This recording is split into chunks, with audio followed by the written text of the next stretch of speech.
Hey guys, how you doing? Happy Thursday, June the 25th, 2020.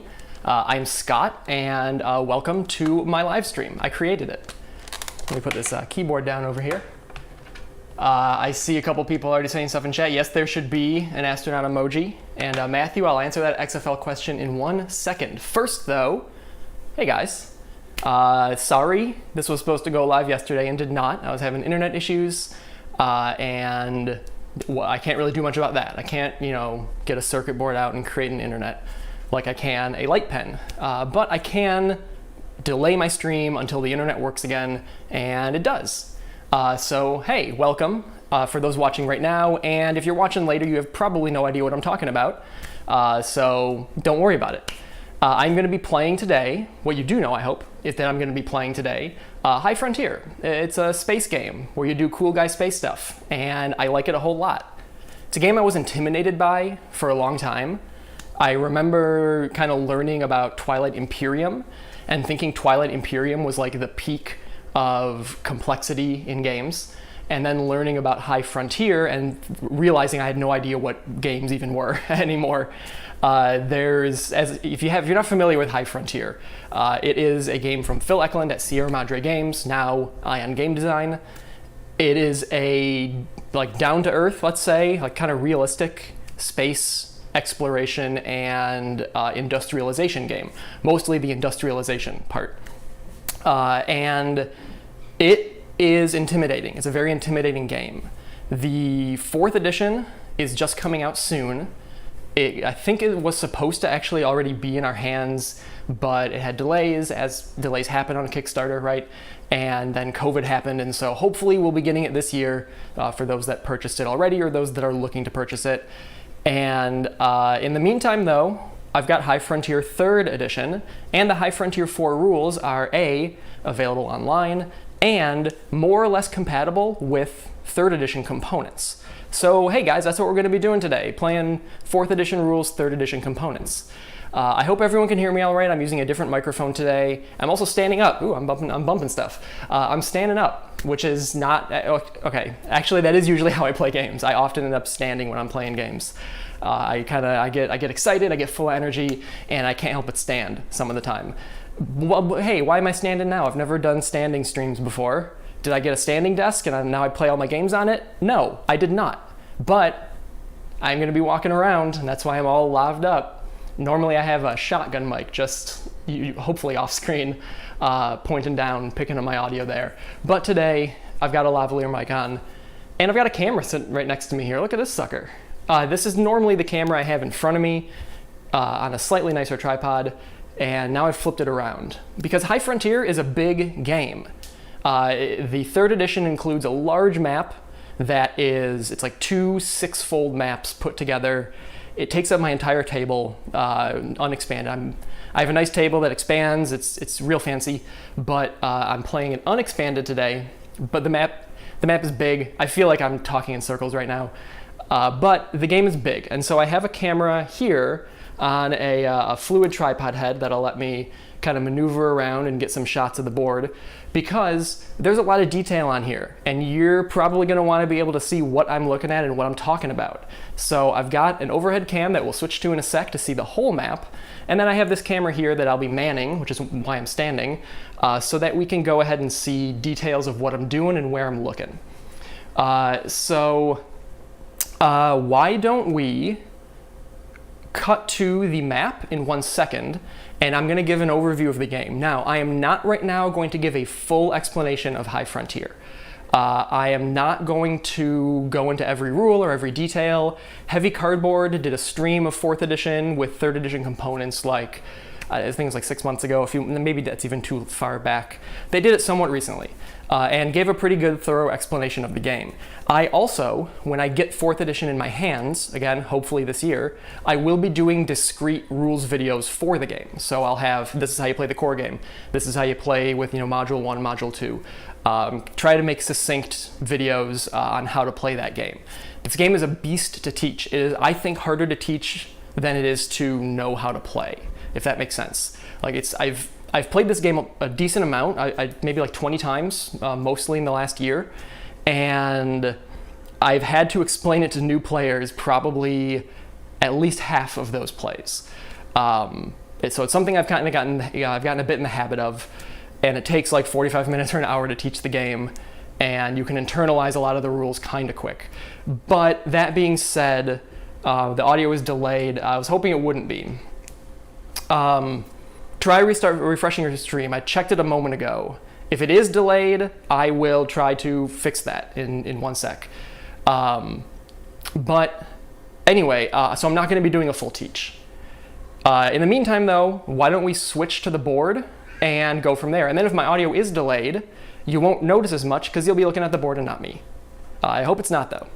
Anyway, let's take a look at the board now. So here is most of the map. I say most because I can't quite fit it all with the big expanded map on this camera. Cool, audio is good for most people. So Matthew, try refreshing the stream. Try refreshing the stream if you're having audio issues.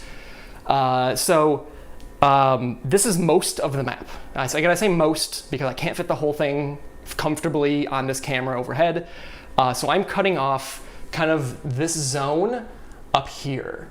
And the reason I'm doing that, I've chosen to cut that off because I'm probably not gonna go way up here. It's like beyond Pluto. It is hard to get to in the core rules. And I'm using the core, I'm using the core rules. There are modules for freighters and gigawatt thrusters and colonists and Burnells, a whole bunch of modules. I'm not using any of them. I'm not even using politics. I'm playing with the core High Frontier 4 rules, which is going to include, for you High Frontier 3 heads, the basic game plus the advanced game. So essentially, I'm playing the game with supports and kind of that's it. So the reason I've cut the top off is because I'm almost definitely not going to go there. Okay, and if I decide to go there, I can get this camera over here. Trust me, I'm pointing at it. I can get shots of Pluto with this camera, and maybe I'll show you guys it in 1 second anyway. I'm curious too, for the people watching, how many of you have played High Frontier before, or are you just you're familiar with it, or have pre-ordered 4 or whatever it might be? I'm curious to know who's played and who hasn't. Anyway. So this map is basically the litmus test for if you're going to be interested and into this game or not. I think that you can more or less say, hey, High Frontier is a game of industrializing space and flying around space. Let me show you this map. And you show people the map, and if they say, okay, this looks nuts and too complicated, I don't care, then cool, they bounce off the game and that's it. Or you see this map and say, holy cow, tell me more about how this works. And then maybe you're gonna like High Frontier. I think the map makes the game look more complex than it is, but it is still a complex game. And it is hard to also play well. It is, I don't think super hard to like mechanically play, but it's hard to do super well. So essentially what you're looking at here, and again, just broad overview, essentially what you're looking at here are a bunch of sites in our solar system. That's what all these black hexes are. These are sites in our solar system, and the lines are connecting them by essentially energy requirement. So the lines from site to site don't represent a physical distance, but how much energy it takes to get from one place to another. And that's why like nothing needs to move around, right? Because things in space are moving around, but this game sort of says that the energy costs maybe are going to stay somewhat constant. And so I said before, this game is about industrializing space. And what I mean by that is you're going to be going to these sites and you're going to be building factories and then building things at those factories. And that's basically it. That is largely what you do in this game. Build a rocket, get to a site, claim the site as your own, build a factory, use that factory to create better rocket parts so you can more easily get to other sites to build factories, to build better rocket parts, etc., etc. And factories get you points. And this is a victory point game. So when you build factories, you'll get points and hopefully you'll get enough. In the multiplayer game, of course, you're competing against other players. So if Jane gets 5 factories, and Bob gets 4 factories, the odds are Jane's gonna win, but it depends on a bunch of stuff. However, in the solitaire mode that I am playing today, which the game comes with a bunch of solitaire modes, I'm playing the CEO Solitaire mode, and I'm competing against kind of myself. I am in this, the kind of the kayfabe here is I am running a space agency, and I'm being funded by a board of directors, and I need to meet their expectations. If I don't meet their expectations every few years, they're going to defund me and I lose. However, if I can go through 4 cycles, and I'll explain what a sol cycle is, if I can get through 4 sol cycles while meeting increasingly higher victory point conditions, I will then be given a rating at the end of the game if I did, okay, or if I did super well. And my hope is, my hopes and dreams are to get through all 4 cycles and be able to check my score against that chart. I will tell you right now, I am bad at this game. I'm bad at CEO Solitaire because it asks that you move very quickly. And sometimes, honestly, the cards, which I'll talk about the cards in a sec, the cards sometimes just don't go your way. And so I am hoping that I will be able to get through the first meeting with the board of directors. I have struggled with that in the past. Fortunately, the solitaire mode plays really, really, really, really fast. I played this, I think, 3 times in about 90 minutes recently. And so this is going to be on stream. I'm going to be talking. I'm going to be snapping my fingers and doing some stuff. So I don't know that it's going to be a 30-minute play, but I bet it's going to be pretty quick. And if I'm feeling into it and I fail really badly the first time and I'm all energized and ready to go again, I might just clear the board, which actually is very easy to do. This game does not have that many components, and start again. So we could have a double header today where I fail not only once, but twice. All right, so I've kind of talked big picture about what this game is like. Why don't we just give a quick example of kind of the gameplay loop that I'm going to be going through. So those that have not played, which looks like a handful of people have not played, will have a general idea, kind of be able to see what I'm trying to do. And I'll talk through my turns a little bit, but let me at least show you kind of the gameplay loop of this game. Let me have a drink of water first. I always get a little cotton mouth before I go live on stream, and so I find myself drinking a lot of water, but still staying thirsty. Okay, so why don't we switch to my handy dandy zoomed in cam. So here is our sun. Look at that guy right there. And let me take advantage of my ability to walk around here and still sound okay on audio. And here is LEO, and there's Earth. Look at that, you guys. It's all of us right here streaming High Frontier or watching High Frontier being streamed. Or doing other stuff probably too. LEO and Earth, accordingly, is where you're going to start just about every mission. You will, at the start of a game, you will be here. Because you're on Earth, right? And LEO is low Earth orbit. So you will inherently, when you're going to Earth, leaving it puts you in low Earth orbit, and then you shoot out all over the place, starting with HEO. If LEO is low Earth orbit, what do you think HEO stands for? I'll let you guys figure that out. So the game always begins here. You're going to make some rockets out of different parts, and then you're going to have to boost it into space. Once you're boosted into LEO, you're going to go ahead and put this nice little baby rocket into LEO, right about there. Now these are the rockets that come with 3rd edition. I've painted mine. The 4th edition ones come with, I think, slightly larger rockets, and they're of a different design. But again, 3rd edition components. And this is the rocket I use for NASA, which is not who I'm playing today. I'm just saying that to confuse you. So this is where you will boost a rocket to. And from here, you're going to have to contend with all these weirdo lines zigzagging all over the map. But fortunately, it's actually pretty easy to follow along. What you're going to be doing with your rocket is moving it along these lines. And you're going to be going to different sites. All the sites are named, and all the sites have the same type of information. So if you look here, this is our moon, and it's got 2 sites on it. Each site doesn't necessarily represent one planet. It represents like one spot you can go. So Luna is big enough to have 2 places to land on. So every site, like I said, has the same type of information. It's going to have a number followed by a letter, a name of the planet or site. Most of them are not planets. I got to make that clear.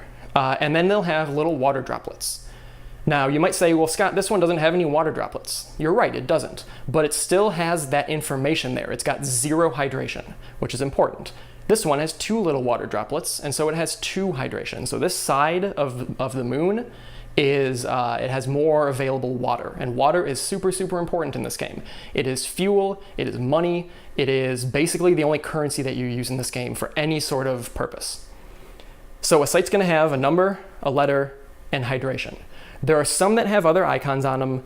We'll talk about those when we get to it, but those 3 things are the big important ones that you will see represented on every single site. Well, Scott, what the heck do those numbers mean? And that letter, that's weird. It is weird, you're right. The 9 in this instance is gonna represent the size of the planet, okay? The planets range from, I believe, size 1 to size 11. And I'm gonna say planet a bunch, by the way. I always mean site, but when I think space, I think planet. So even though most of these are like asteroids, I'm sorry, asteroids. I'm not trying to, mislabel you, but if I call you a planet, I apologize. So this site is a size 9 site. The bigger the number, the higher the gravity well of the planet is, essentially, which means it's harder to land on safely and harder to take off from. So a large site is going to require a rocket with a lot of thrust, some powerful, powerful boosters in the back. Whereas a small site, like this little baby down here, it's a 1M. It's a size 1 site. This is the smallest in the game. Basically, anyone can land on here. You can just go zoop and land on the planet, and you're good to go. The rule for landing on planets is your rocket must have a thrust greater than the size of the planet. So it's pretty easy to get to 2 thrust. It's a bit harder to get to 10 thrust. And it's going to cost more fuel in most cases. The letter represents the type of material you can get on the site. So they're all listed on the bottom here. They are functionally like the same, I guess you'd say. An M doesn't have any inherent differences than an S. The difference is going to be which cards have those on it, have that letter on it, and then the number of sites that you've industrialized will have variable points depending on how many of that type you've industrialized. So if I've only industrialized a single M site, it's going to be worth more individually than if I've industrialized 2 or 3. The numbers are: a single site is worth 8 points, 2 is worth 5 points, and 3 or more is worth 4 points each. So if I have 1 M site, I get 10 points. If I have 2 M sites, I get 8 points. 8 points for 1, 10 points for 2, and 12 points for 3, and so on. So it's diminishing returns, but you always do want to get more. And then the hydration is also super important. The hydration is going to be how easily it is for you to claim this, and how easy it is for you to get fuel basically out of the soil. Like how much water is there for you to use. And the hydration is going to be very important. So that's a whole bunch of information I just threw at you. After saying I'm going to give you a broad overview with not a ton of info, I just threw a ton of it at you, and I apologize. So what are you going to be doing? What is the gameplay loop? Like I said, you're going to build a rocket, and then you're going to boost this into space. At that point, you're going to travel to a site, and ideally, I'll have decided where I'm going before I leave. You generally don't want to get into a rocket and just start flying around space hoping you find somewhere you might want to land. You should plot a course and a mission before you leave. So if I'm going here, let's pretend I want to get to the moon. I've decided I want to. And that's maybe not a bad idea. The moon can be pretty nice. I will start here, and I will follow these lines to my destination. Now, you're probably wondering why many of these are colorful. The answer is it doesn't matter that they're colorful. For gameplay purposes, the color does not make a difference. They are simply guides to getting to more common places. So if you want to go to Mars, you can follow the red line. If you want to go to Ceres, you'll follow the yellow line. But you don't have to stick on that line. You could follow the red line part of the way and then hop off to go in a different direction. They're simply guides. I don't know that I'll be following them too much. So let's say we're going to the moon. The only place to go from low Earth orbit is to HEO, which I believe, and I know I said, guys, I bet you, why don't you tell me what it is? I think it's highly eccentric orbit. The joke I always make when I'm teaching this game is if LEO is low Earth orbit, you assume HEO is high Earth orbit, but I believe it's highly eccentric orbit. I see people saying stuff in the chat. I can't quite see it from where I'm standing here, so if someone said that's what it is, I swear I didn't look and steal that answer when I realized I was wrong. I'm pretty sure, and I've always been pretty sure it's highly eccentric orbit. Anyway, so if I'm going here, I will then go to HEO. And from HEO, I have a whole bunch of options. I can follow all sorts of lines. But I'm going to the moon. So I'm going to want to move next to this little radiation symbol. When you go into a radiation symbol, you have to make a roll with a d6. There is dice rolling in this game. You'll see this d6 getting rolled a whole lot. And essentially what I'm going to be doing is rolling, comparing the thrust, the power of my rocket, to this die roll. And, my thrust plus my individual rocket pieces to see how hardy they are. And roll this die. If the die roll is too high compared to the hardiness of my rocket pieces, they're going to fall apart. Essentially, I'm going through radiation. In Earth, it's the Van Allen belts. When I go through the radiation, there's a decent chance that parts of my rocket will fall apart. So going through this is dangerous, but you have to do it. So after I go to this point, I'm going to follow the line till I get to the next point on the map, which is this little pink area with the little legs. Once I'm there, I can then move into the site of my choice because they're both connected by this little line. And I'll land, let's say, on this one if I have high enough thrust, and I've now landed on the moon. So it's a pretty simple thing where you just follow these lines till you get where you want. But there are a bunch of symbols and colors on here on the markers that mean things. Namely, these pink spots. Fuel is a big thing in this game, but it really only matters when you hit these pink locations. When you hit these pink locations, you have to spend fuel. They're called burns. You'll probably hear me say burns often. When you hit these pink locations, you have to burn fuel in order to kind of go in the direction you're trying to go in. Space, again, there's really no weight in space. You can kind of just float on endlessly. But in order to angle yourself in the right directions, at certain times, you're going to have to hit the afterburners and thrust in a certain direction. And that is what any pink marker on the map says. You spend fuel at anything colored pink. So HEO is a pink circle. I'll spend fuel there. This little, this is a lunar lander. This little lander here is pink, so I'll have to spend fuel there as well.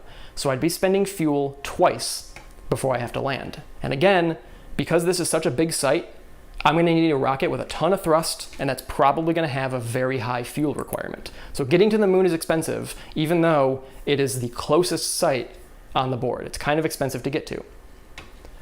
So that is sort of what my goal is, right, to get to places. Once I'm there, I will roll a die if I have the proper pieces, and I'll talk about those proper pieces as I'm playing, but I will roll a die, and if I get equal to or less than the size of the site, I will succeed in laying claim to it. When I lay claim to a site, I'm going to put one of these little tiddlywinks on there to show that I now own it. This is my site and you can't have it. Once I've done that, that opens up the option of industrializing. And industrializing is represented by these cubes. Once I've industrialized, I can then start to produce better cards, better rocket parts out of here, okay? So I'm gonna try to get to a site, lay claim to it, build a factory, and then I can build pieces at this site, which is great. It's actually pretty hard to get off of Earth. So it's very expensive to get things out of Earth's orbit and out into space. Once I'm on a site though, it's actually a whole lot easier to get pieces out for many places, not all of them, but many places. So building things in space is cheaper and I can build better stuff. So in the early game, it's a lot of fundraising, trying to build rocket parts to launch off Earth. The late game is building cool rockets already in space, all right? And generally speaking, that is what I'm always gonna be trying to do. First step is getting somewhere to lay a claim. Second step is industrializing at that claim. In order to industrialize it, actually I should say even in order to claim it, I need what is called ISRU. That stands for In Situ Resource Utilization. And you don't need to know that, all you need to know is that ISRU is a thing. So let's take a look at this card here. This is a robonaut. Robonauts always have ISRUs, which will be represented with this little gray and black box down here, and it's got a little number in it. If we pull this up here, I can give you guys a bit closer of a look. There we go. So this is a robonaut, and I would argue this is maybe the most important type of card in the game. You need robonauts, or I should say you need ISRU, which robonauts always have, in order to claim sites. You need robonauts in order to industrialize sites. And therefore, Robonauts, you have to have them to go play the game. And some Robonauts can even be used as rocket thrusters. This one cannot, but some can. So Robonauts are very versatile and very important. And this is usually the first thing I look at when I'm going to build my rocket, is what Robonauts are available, and can I use this one to effectively make an efficient and well-meaning rocket. So ISRU is important. It goes from 0 to 4, and you need low ISRU. So the lower the ISRU, the better. That will allow you to claim sites with less hydration. You need ISRU equal to or less than the site hydration. Also, as I said, you get to upgrade cards. Every card is double-sided.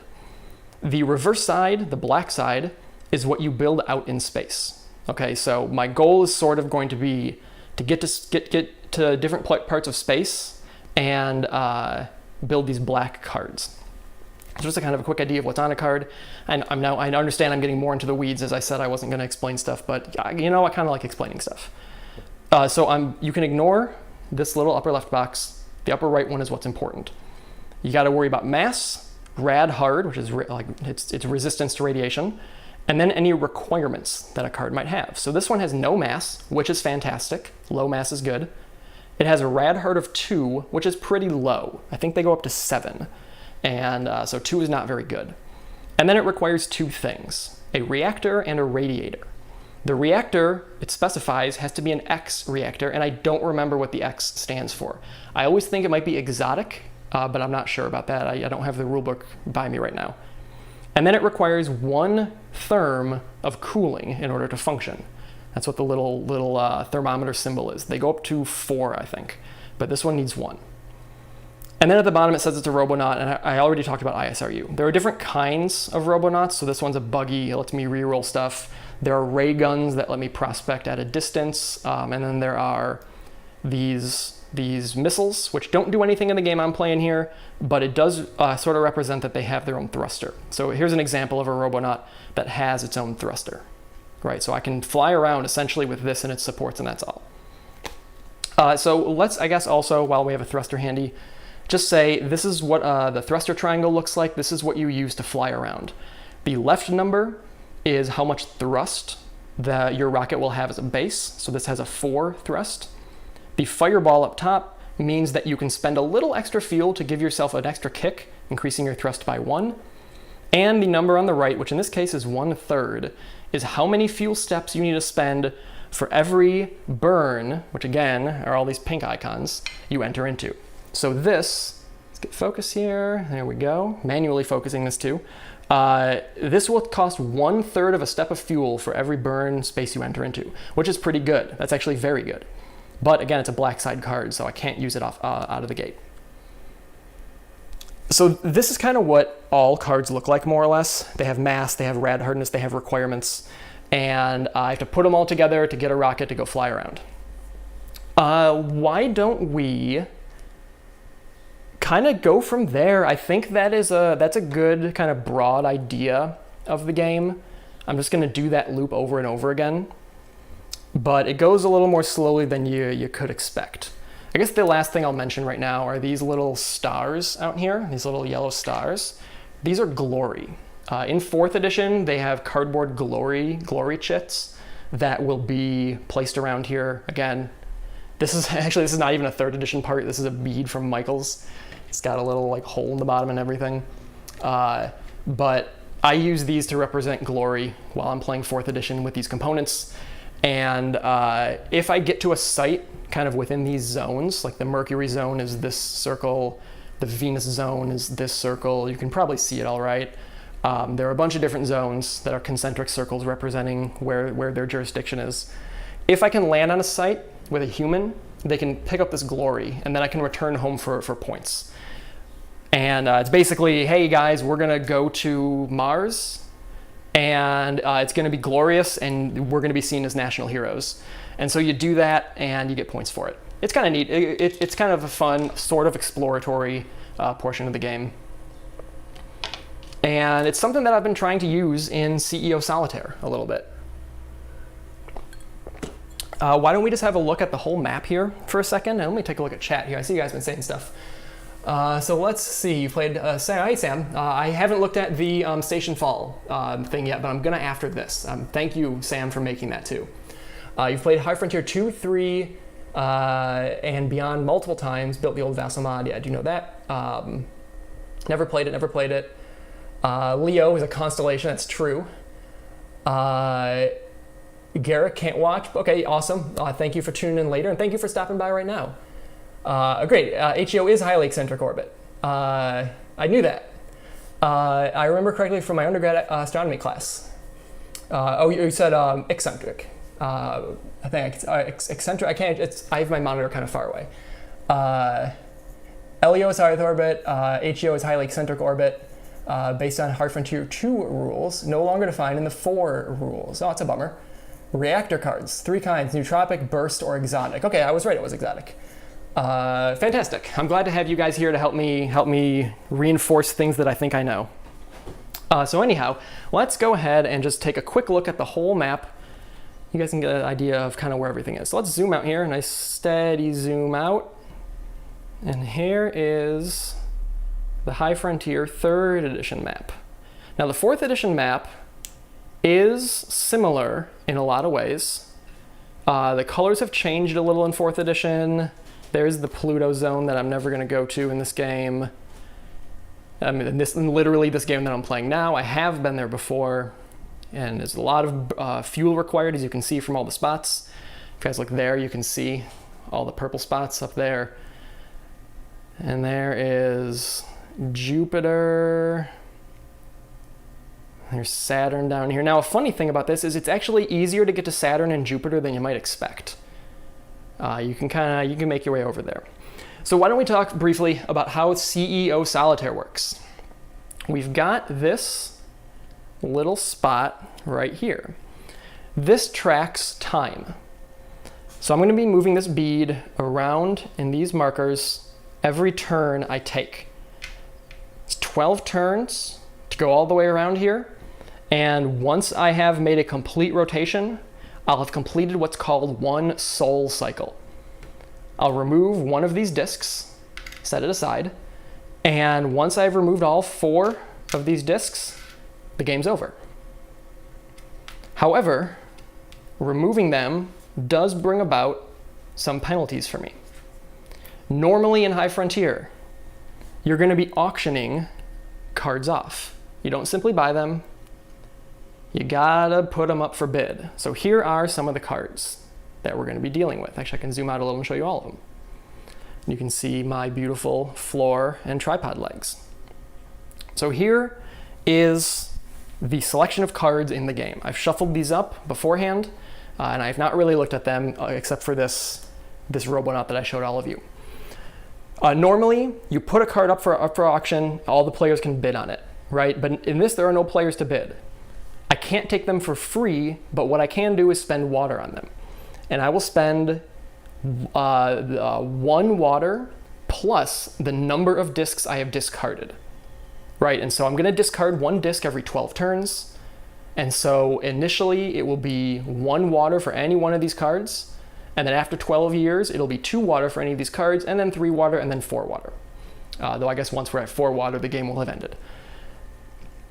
Normally, when you buy these cards, when you buy one of these 3 over here, you'll probably get some of these over here for free. These are the main cards, and then these are the supports.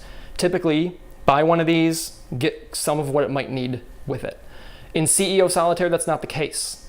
I don't get any cards for free. I have to buy each one individually, which I'll tell you is a huge pain in the butt. And that is what's going to be the end of me. It takes a little while and a lot of money to make rockets in CEO. So these are the cards. From left to right, there are radiators.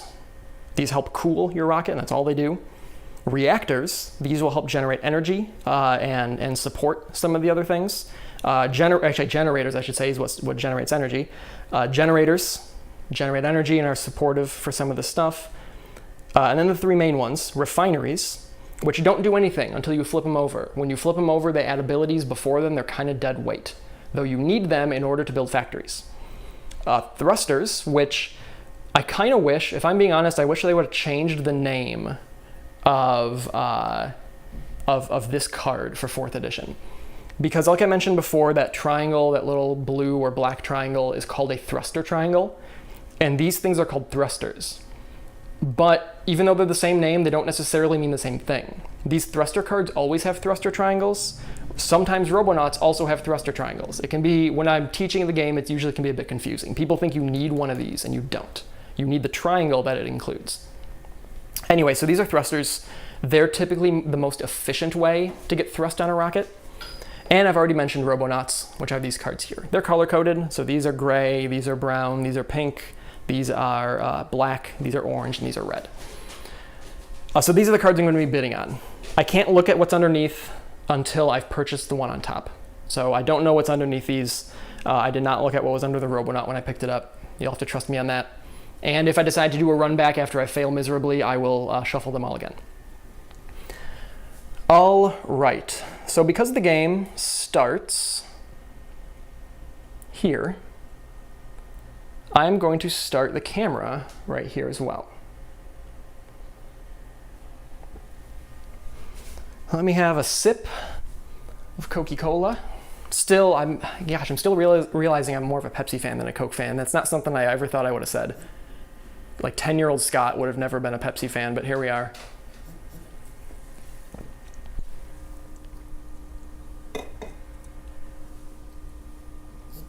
All right, so let me sneak back into position here. I've kind of built myself a little nest around a little table. I guess I could also mention that I have this fuel strip, which is where so what the High Frontier 3 fuel strip looks like.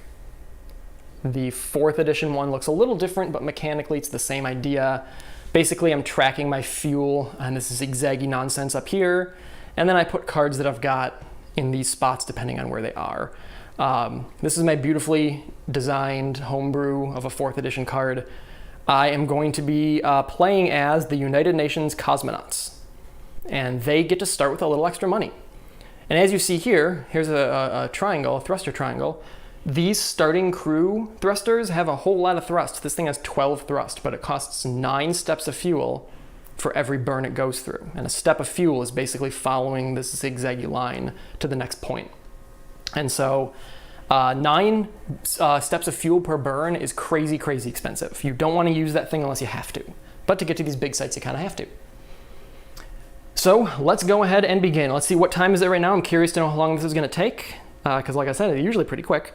It is currently about 10 after 2, my time. So we'll see what time I fail miserably here or reach great glorious success.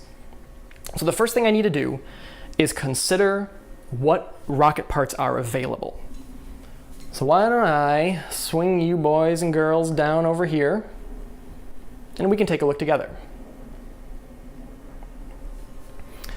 So let's see, like I said, I like to start with a Robonaut usually. And this Robonaut over here is an ISRU 2, which is good. 0 is the lowest, but an early game, a 2 or especially a 1 is very good. Even a 3 you can make hay with. And so I've got ISRU 2 with a buggy, which gives me a reroll. That'll make claiming sites, I don't want to say effortless. Those will be famous last words, so I'm not going to say them. But it will make it easier. We already looked at it. It's got 0 mass, which is great. It requires an X reactor and 1 therm of cooling. So what, let's see. There actually is an X reactor available. I promise you I did not plan this. X reactors are kind of rare. They're exotic. They're kind of hard to find. So I've got this penning trap down here. It has a mass of 2, a rad hard of 3, and has no requirements for itself. So that will support that Robonaut no problem. For thrusters, then this one doesn't have one built in. So this is my option right now, this photon kite sail. Now, solar is a little tricky. It can be very hard to get stuff done with solar-powered things. If you see this reactor, it's got that little starburst on the triangle. That means it adds solar requirement to whatever it's a part of. So this thing needs solar energy to function. So if it's in the chain of my rocket, it's gonna require that solar power, and solar power gets worse the further away from the sun you get, as you would expect. This thing is also solar powered and is only solar powered. So this guy's not gonna help me that much. a way to make money in this game, a somewhat reliable way to make money, is to buy cards to sell them. In CEO, I can buy a card for 1 water and sell it for 3. So that means I can only do 1 action a turn. So if I buy this, I'm not going to be able to sell it till next turn. So I make 1.5 water a turn with that, because I have to spend 1 and then I make 3.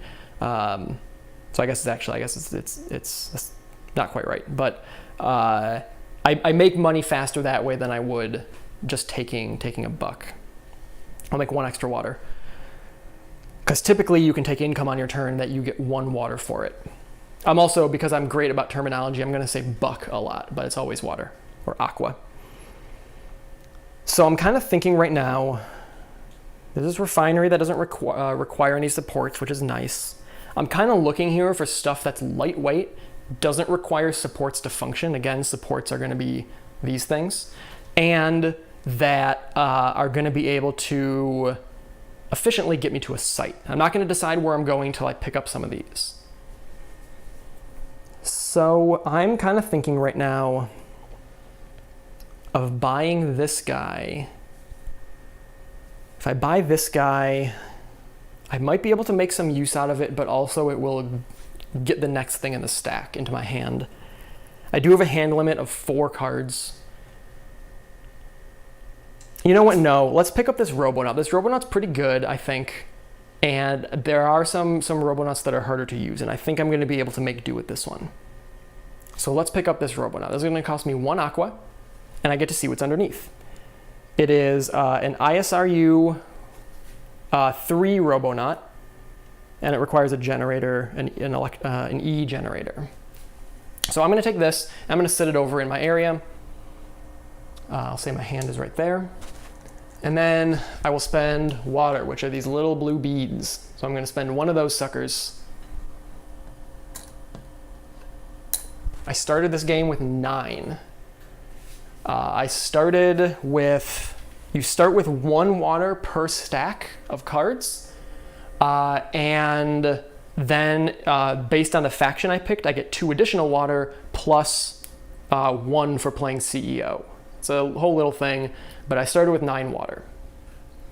So now that I have this Robonaut, and I'm not going to move this around for every time I do this, I just kind of want to show you what I'm doing initially. So I've got this thing here. I'm going to advance this, bloop, 1 spot. I've done my action for the turn. It separates actions into, I guess, actions, free actions, and operations. You get 1 operation and unlimited free actions. There are no free actions I could do right now that would benefit me, and so I'm going to take the 1 operation of buying a card and then advance that. Every time you pass one of these little like red strips, you have to roll a die to resolve an event. Okay, so I've got this die here. Anything you're seeing here, also if you're reading any of that, that's all 3rd edition stuff. I'm not really paying attention to that. I'm just using this track for tracking time. How are my cats? My cats are great. They're fantastic. They're in good moods right now. One of them just ran past this table. I don't know if you guys heard it. My cats are doing just fine. So let's roll that. I got a 1. Okay, so 1 is inspiration. That is actually the same on this, the same stuff. But I'm gonna take every single card in this deck. And again, I'm just going to move the camera around to show you guys the first time I do stuff like this. I'm going to take the top card of each deck and stick it on the bottom. So that's actually going to cycle this one for me, which is nice because I don't want that. So that goes on the bottom. Up next is a mirror steamer. This cycles to the bottom. Up next is a neutral beam. It's actually good, a raygun ISRU 2. This goes from CVD molding to atomic layer deposition. I'm going to do terrible at pronouncing some of these, I'm sure, eventually. This goes from the Ericsson engine to the Cascade photovoltaic. Voltaic. This sucker is the penning trap, which I wanted. That kind of blows I'm losing it. To a pebble bed fission. And this switches from the dielectric X-ray window, which I'll say, this is actually, I think, my favorite radiator in the game, because it says in the flavor text, although not a radiator. So I'm buying a dang radiator, and then it tells me it's not even a radiator. I always think that one's funny. And it's switching to Magnetocaloric refrigerator. Okay, so a quick assessment here now. I don't have that X reactor anymore, which is going to make using that Robonaut hard. This Robonaut needs a generator, but not this kind. So okay, I'm going to have to evaluate what's there in just a moment and see what I want to do. Actually, I'm going to keep looking at that right now, because my Robonaut, as much as I like it, the reactor that I need is not available anymore. So what if I change course? Now this mirror steamer is nice. Even though it can't move that far, it's solar powered, the afterburn is expensive, and it requires a lot of fuel to go through every burn. I know I said it was nice. It is a mass 0, and it doesn't have any support requirements. So this thing, kind of like that solar sail, can fly around on its own, which means it can maybe carry stuff to a site. Now, having one big mission with a giant rocket that's trying to get to a site in one go is not always smart. I usually like to do multiple small trips. And so I'm thinking if I go there, and there's my cat jumping around, I'm sure you heard that. I'm thinking if let's see, if I go with the mirror steamer, there we go, that's a bit better focus. If I go with the mirror steamer,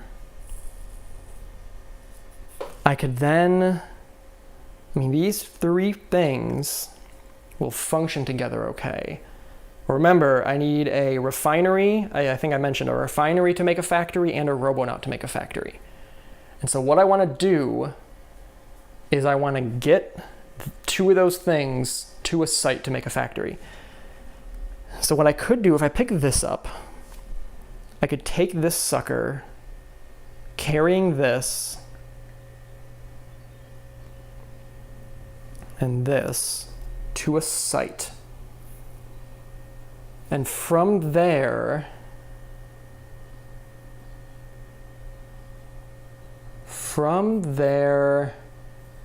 I could then try to cycle through these reactors to get that functional Robonaut. And then I have my refinery, I have my Robonaut. It's just gonna cost a lot of fuel for me to get somewhere with this mirror steamer. Let me think. So, cycling through this is gonna be a pain. I don't know how many exotic reactors there are. I don't think very many. But let's take a look at the map. Let's pretend that's what I'm gonna try to do. Pick up the mirror steamer, some parts. So if I am going here,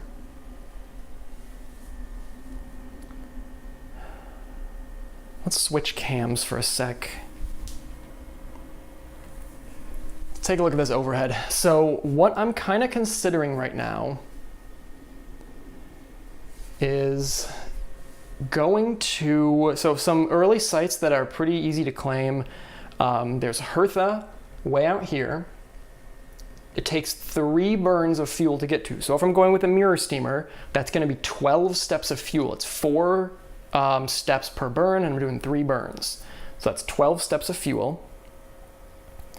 Ceres is another one. Ceres is okay. It's big, so I need a lot of thrust to land there.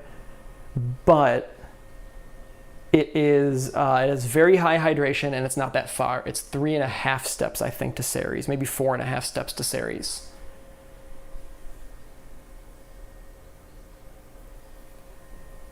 So I'm kind of considering, Hertha is kind of a classic. Hertha is not that hard to get to.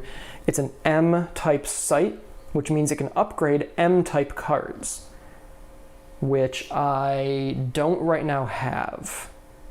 But I'm not as worried about that yet. I'm worried about making a factory to get those points, because that's what's going to kill me if I can't get points in the next 24 years, which sounds like a long time, but it flies by. So if I can go to Hertha, I'll need 12 steps of fuel to get there.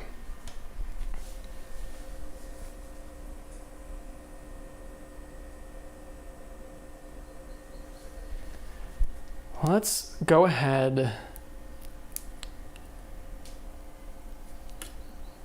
Let's do some math, because this is what High Frontier is about, math. So if I switch over to this, so you guys can see here, this is, you know, where I build my rocket. So let's say, for instance, I grab that mirror steamer. It's mass 0, the refinery's mass 2, the generator's mass 3, and my robonaut is mass 0, plus I'm gonna need an exotic reactor, which could be, it's gonna be a variable mass. I don't know what it's gonna be. So let's make a hypothetical here. So I'm gonna set the weight of my rocket with this little blue transparent marker, okay? And so what did I say it was? It is 2 plus 3 is 5. So that's gonna be a 5 mass. If I'm going to Hertha, that thing won't, because of its solar power, it's actually not gonna have enough thrust to get to Hertha successfully. If you know what, yeah, it will, that's right, because Hertha, I can bring my crew along. My crew has a mass of 1, so let's say I'm gonna bring my crew along. They'll have high thrust. So that puts me at a mass of 6. So if I'm at a mass of 6, it's gonna cost me 12 steps of fuel to get to Hertha, and I'm not worried about coming home right now. I can leave these guys there and bring them home later if I want to. So that would be 1, 2, 3, 4, 5, 6, 7, 8, 9, 10, 11, 12 steps of fuel. So that means I need 6 water tanks to fill up my rocket with. Sorry, 7 water tanks to fill up my rocket with. Because I fuel up following the dotted red lines here. But I spend fuel following the black lines. So lighter rockets are more efficient with fuel, heavier rockets are going to be less efficient with fuel. And with this guy, that could give me a 12 thrust, which will let me land on Hertha. I don't know, I'm kind of thinking the mirror steamer, the mirror steamer might not be what I want right now. Because I'm going to be adding more weight for whatever reactor I get. Reactors aren't always that heavy, but all right, I'm just kind of trying to walk you guys how I'm thinking here about what parts I want and what I want to make. And again, Hertha's kind of a classic place to go. I could try to go somewhere else, but I don't really have cards right now that are very cohesive in terms of spectral type. So let's go ahead, switch back to the overhead. All right, what I'm gonna do on my turn is I am going to pick up this mirror steamer because I'm trying to find another kind of thruster underneath. I don't know that this one's gonna be the one for me. But I am gonna buy it just to get rid of it. Cost me 1 water.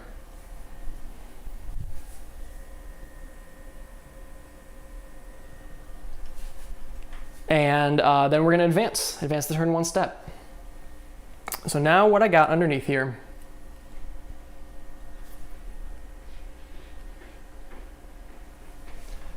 I switched over to this guy, the Cermet Nerva. So this is also mass 0, which is great. It also provides 7 thrust and is not solar powered. This sucker might be my boy. It requires an N reactor, which I have available. You guys can't see it in my shot here, but here we go. So here's my N reactor that's available, and here's my Cermet Nerva that I could use. So if I pick this sucker up and pick this sucker up, that is 1 total mass for the 2 of them, which is great. And it gives me +2 thrust on top of it. So let's do that. Let's pick up the Cermet Nerva for 1. I'm gonna buy this sucker. So let's advance the turn marker 1 step. Let's roll a die, and we got a 5. Now, because we are in the yellow season, a 5 and a 6 is gonna do different stuff depending on where you are in the time tracker.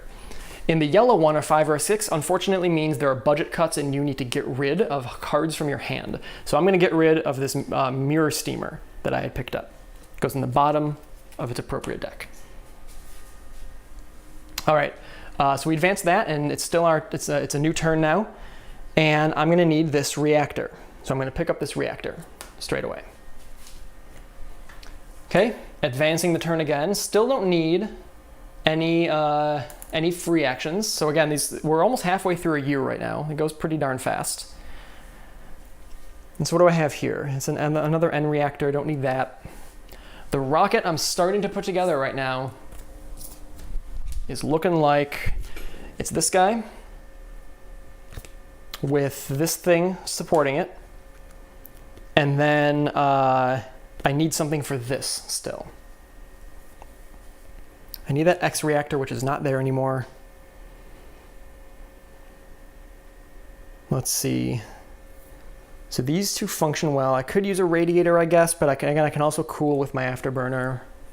Just cost a little extra fuel.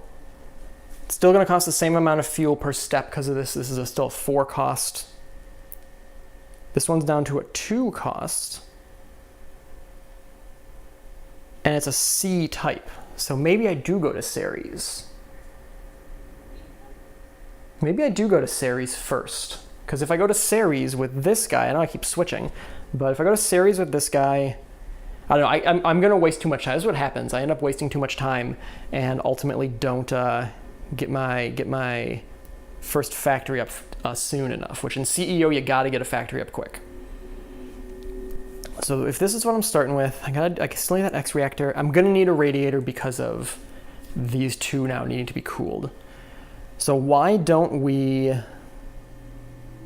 This needs an E-Genny as well. It's kind of heavy, but it can cool a lot. Let's...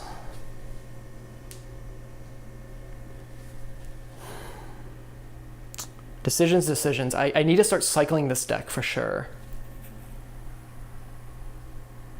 So let's do that, because I'm going to want that. So let's pick up this one. Okay, so we got this sucker. I'm just going to leave these here. That's what's in my hand right now. We're going to advance the turn marker again and roll an event. This is also not here. This is actually off the board. So let's roll this guy, and we got a 6. So that's, again, budget cuts. That's a bummer because I could have sold this to make money, but I will just toss it instead. All right, so I'm sitting at $6 right now. Now, when I boost a rocket into space, I'm going to need money. And so this is going to right now cost me 1 to boost into space, which is not bad at all. It's actually very nice. So what if I mean, again, I got to keep going through these in order to get what I need for that guy. Because, I mean, this guy needs a different generator too. I'm probably going to do the dumb thing. I'm going to keep cycling these. So let's go ahead and cycle this, buy it.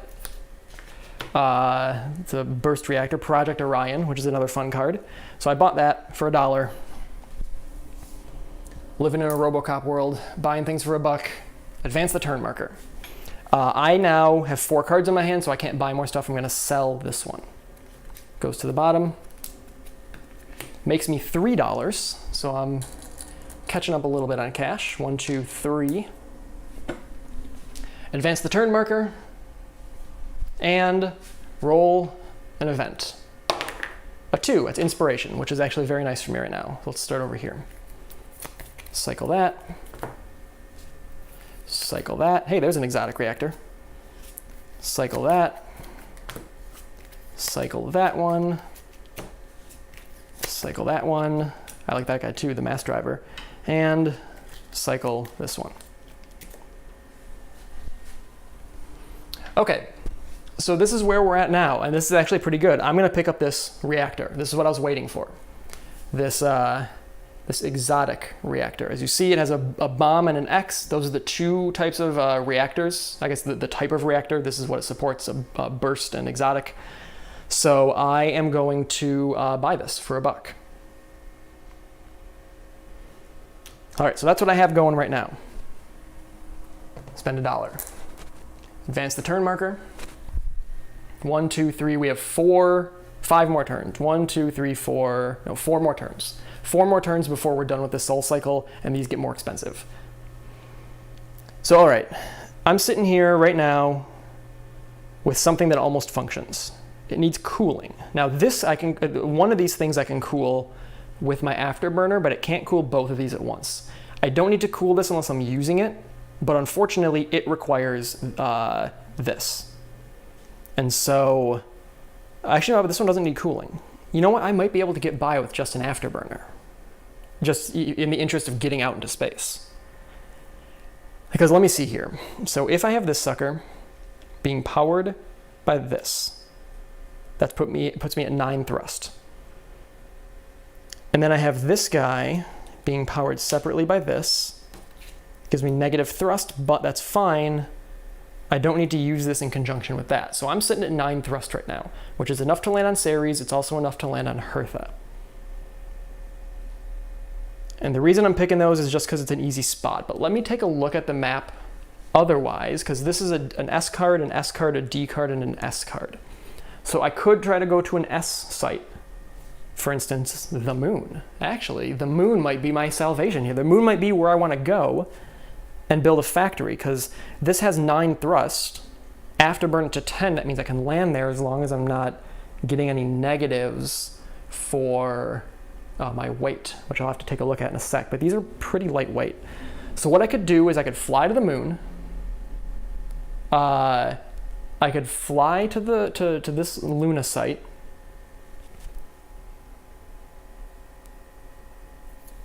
Claim it with this. Though I still need a radiator. I need something to cool it, because I can only I can see from a distance Samuel saying something about the Robonaut. So it might be what I'm thinking of right now. But yes, I can't use the afterburner to cool this because it's not part of that chain. So I'm gonna need a separate radiator to cool it. But what I could do is get this up there and drop it off.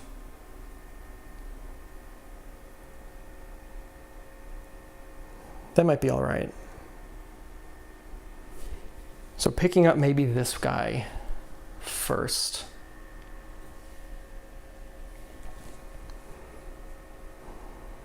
Why don't we, let me see what Sam is saying. I'm sure you're trying to help me out here.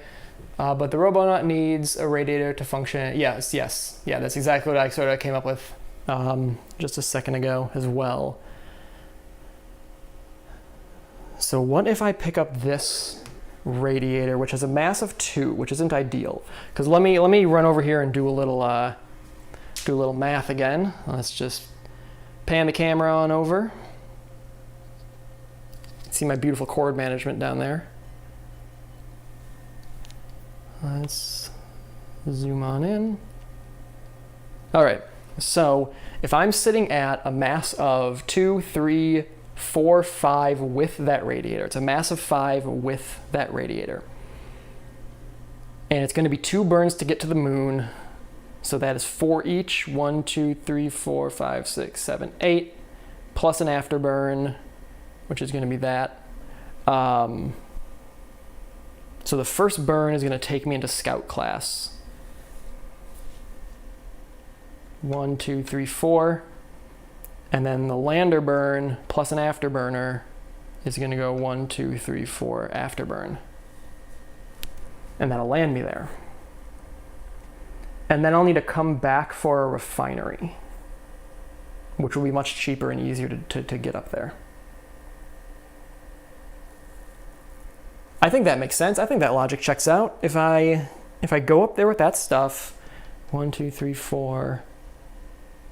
It's a 4 burn thruster. I just want to do this math again. So my first burn out of Earth, I'll be at 6 thrust. That's fine. First burn, 1, 2, 3, 4. And then I hang out before the lander burn.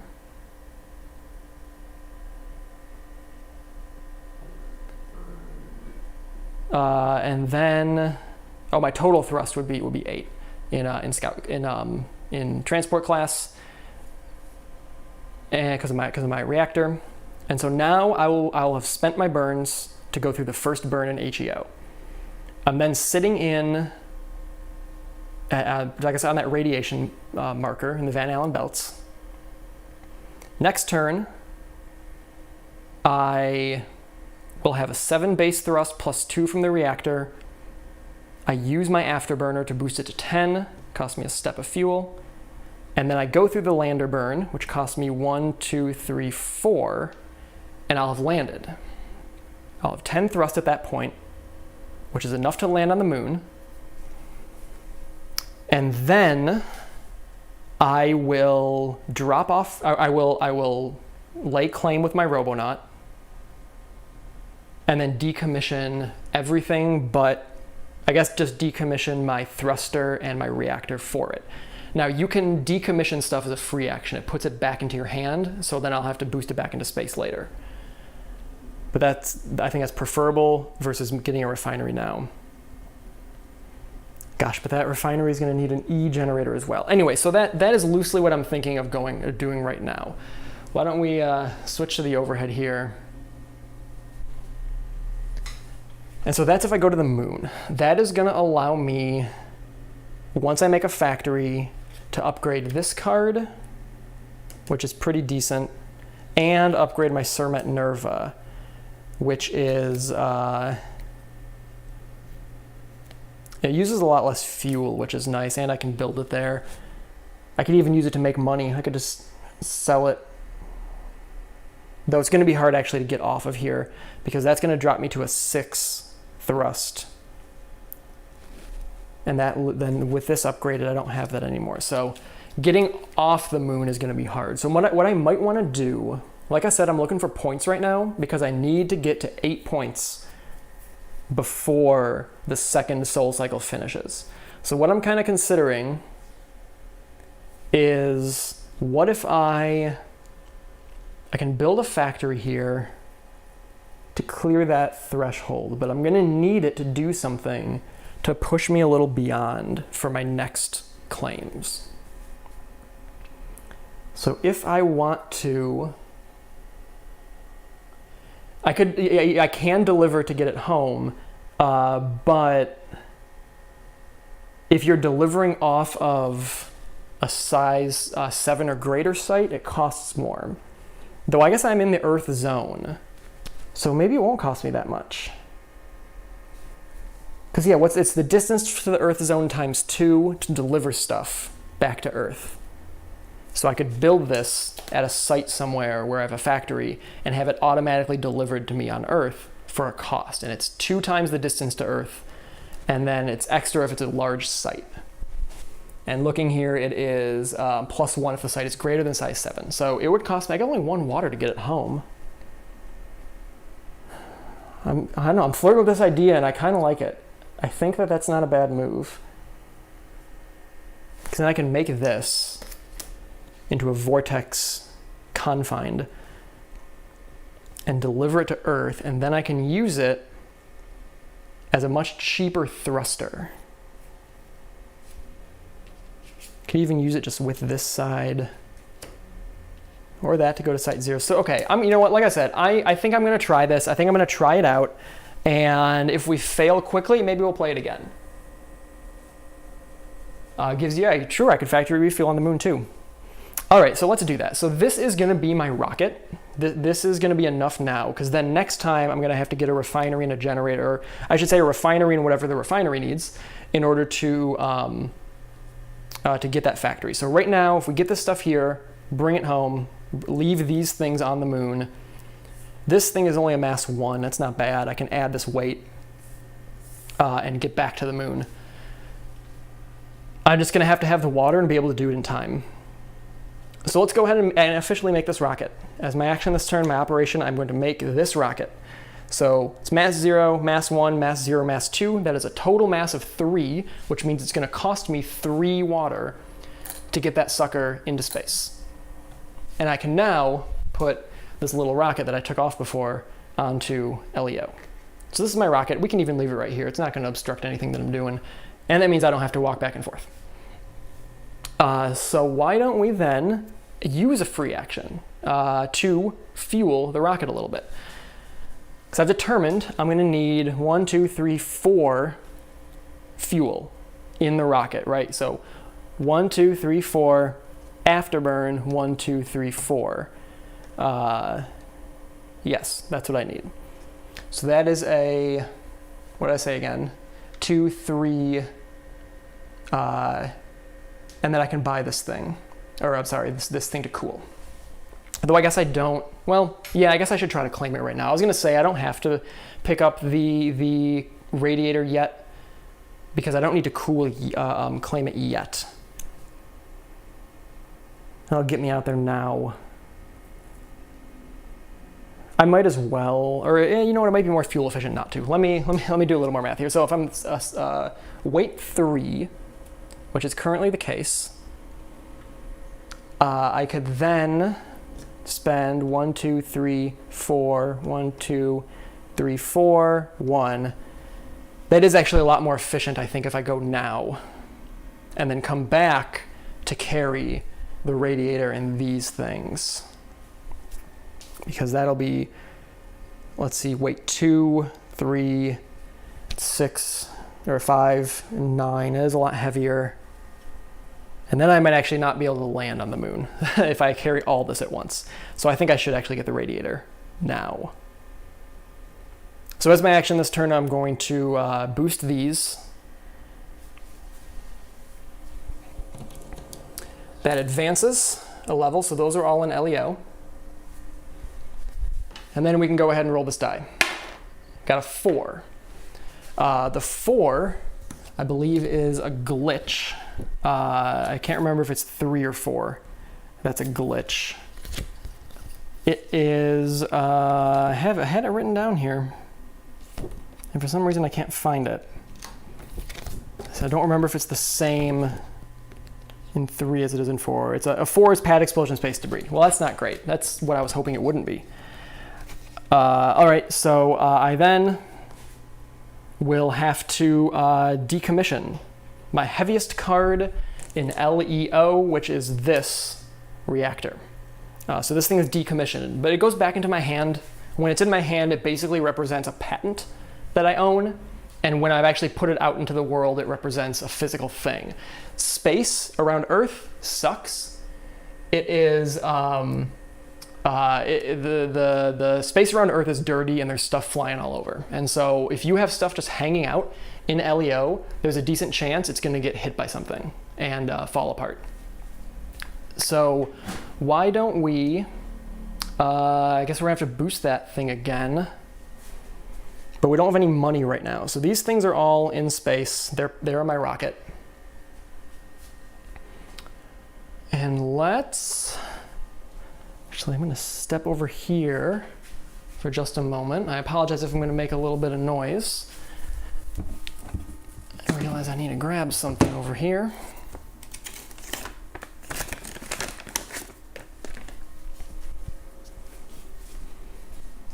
Okay. Going to have to, give me 1 second, you guys. It's a little tech issue here, and I'm hoping it's not gonna interrupt anything.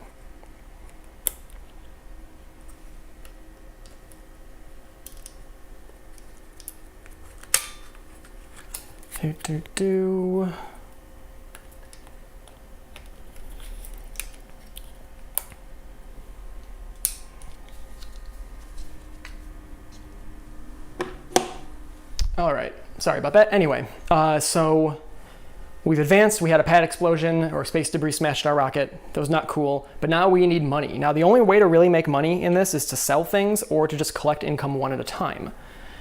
I think I'm gonna collect income 1 and pick up this radiator next turn because stuff gets more expensive in just a moment. So why don't we pick up $1, advance the turn marker, spend that $1 to pick up this radiator. Okay, advance the turn marker again. And then roll this die. And we got a 2, inspiration. So it's gonna cycle all these things, which could end up being good because it could end up giving me a refinery or a generator that's lighter weight. Probably not for a refinery, maybe for a generator. And no, I believe they both remained the same. No, they didn't actually. This did get a bit lighter. That's good. Okay, so these things are all flipped over now. Let's go ahead and take a look at that.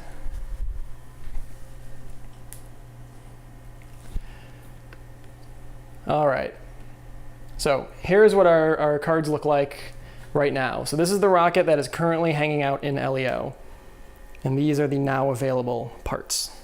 So what I think I'm gonna pick up is I have my radiator already. I need a refinery, which itself needs an E-generator. This thing requires cooling, but that won't matter because when you're industrializing, you don't have to worry about cooling. Let's see, Sam says to make an outpost over the moon and drop it off all there at one time. Yeah, I could certainly do that. That might not be a bad idea. So I don't have to actually, I guess, spend a bunch of money landing on the moon, decommissioning, and going back. I can drop it off near the moon. And maybe bring it down at once. We'll see. We'll have to do the math on that in a second. So as it stands, we got this. We need this refinery and this generator. So we need money for that. Next turn, though, it gets more expensive. And I make $1. I get $1 every year, or sorry, every sol cycle. So if I take income now for $1, it'll advance a step. I'll get another $1. That'll be then 2 in order to buy one of those things. So let's do that. Let's take our $2 right now.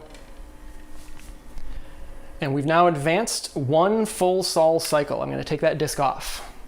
So in 12 turns, in 12 more turns, I need to meet the board's demands, which is going to be 7 plus 1. Oh, sorry, it is, gosh, what is it? It is 7 for each disc I've removed. I think plus 1. I have to check it out. Basically, I need 8 points. I need 8 points for this first cycle. And then 16 for the next. I essentially need to keep up by making new factories every 12 years. So what if I have $2, I could use that to pick up this refinery.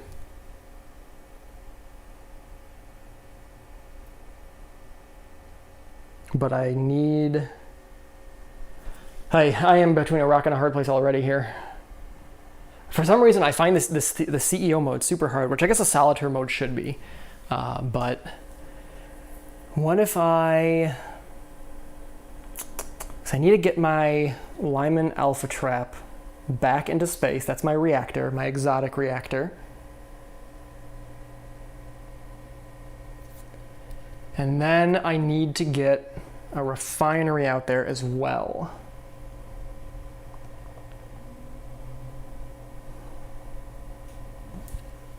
Decisions right now. What if I just had more money? What if I pretended I had another tech issue and I took a bunch of cash and then fixed the tech issue and no one knew that I took a bunch of money? That would solve my problems kind of just across the board here. So right now, what I'm thinking, let me talk about this a little bit so we're not just looking at this thing down here. So what I need to do right now, but the position I'm in, is I need to get a factory created before we go through 1 full sol cycle again. Two full sol cycles, and we've gone through 1 already. So what I need to do right now is I have parts of a rocket in space. I put them up there so I could pick up new cards. And I need to get those to the moon, I've decided, because I can make it there, it's very close. It's not going to cost me all that much fuel. I think that's an okay goal. But I need, right now, to boost both these cards into space, which is going to cost me 2 fuel to put this in space and 2 fuel to also put this in space. So that's $4 I need. I have 2 right now. I'm going to need, what did I say, 4 steps of fuel. So that's $8 that I'm going to need right now. And then I'm going to need to buy a refinery and put that in space with its generator. So I'm at 8 I need. The refinery I'm looking at right now is 3. So that is 11 fuel. The generator is 2 fuel. So that is 13 fuel I need to get stuff in space and fuel my rocket up. And I need to buy those 2 things, which are going to be 2 fuel each. I feel like I don't have enough time right now because I have 12 turns. I can get, right now I can get $1 a turn is what I can make, because I can take income as an operation once per turn. I can do income, next turn income, next turn income. I can do that. I can also sell cards, but I get $3 for a card, and it costs me 2 to buy a card. So that's still buy a card, sell a card, buy a card, sell a card. That's still only 1 fuel per turn. It's actually even worse, maybe. So income is the best, but if I take income every turn for the next 12 turns, that only makes me $12, and I need like 20 to get just stuff in space. Jeez Louise, it's warm in here too. I feel like I'm feeling the pressure. I'm like sweating this out. I feel like I'm between a rock and a hard place right now with what I have going on, and I kind of want to just run it back. It's been about 45 minutes, and I feel like I'm stuck.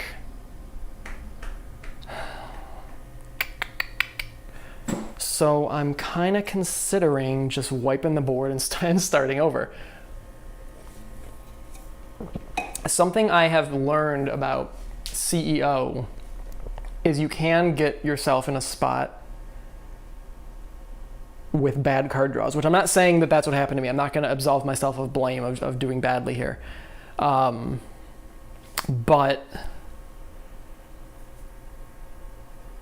yeah, I don't know, maybe it's just me doing badly. Maybe the moon was a bad choice. Maybe the moon was a bad choice. Probably not the first American to recite that out loud. Why don't we reset? I kind of think I want to reset because I need too much money right now. I need so much cash to get the pieces I need and get to the moon. I'm trying to think if there is,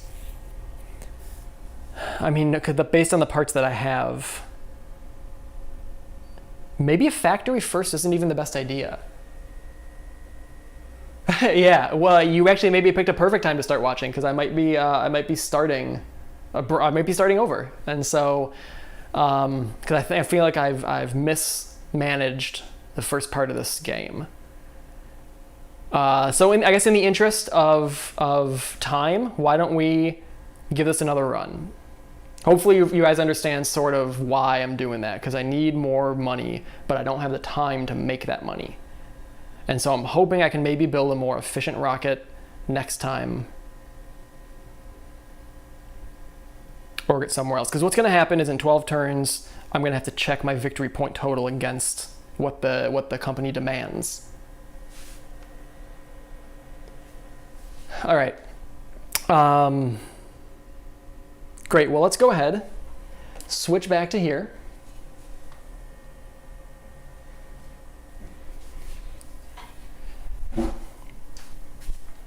All right, so I'm going to take these.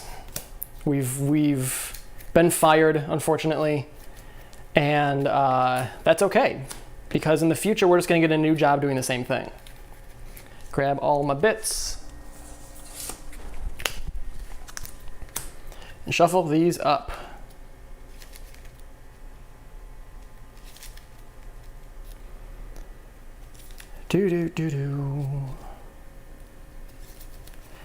CEO Solitaire is difficult. I'm curious to try some of the other ones too. There's like a race, it's like a race for Mars scenario that seems neat. I don't think that's a Solitaire one, but it's a scenario thing I'm interested in trying.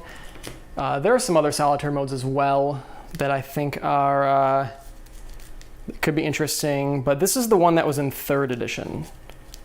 And in 3rd edition, I believe you were required to use all of the modules, the colonization, or colonists, I should say, and GW thrusters and freighters, all that stuff.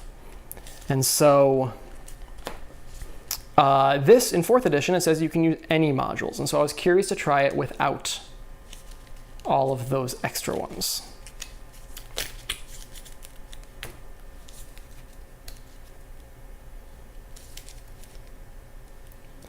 See what we're gonna get here.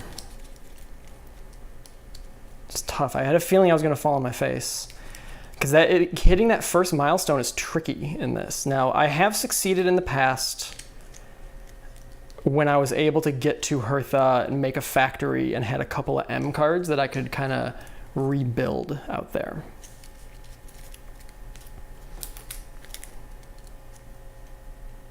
But in this case, I had a couple of expensive thrusters, or rather demanding thrusters. The expense was the fuel cost.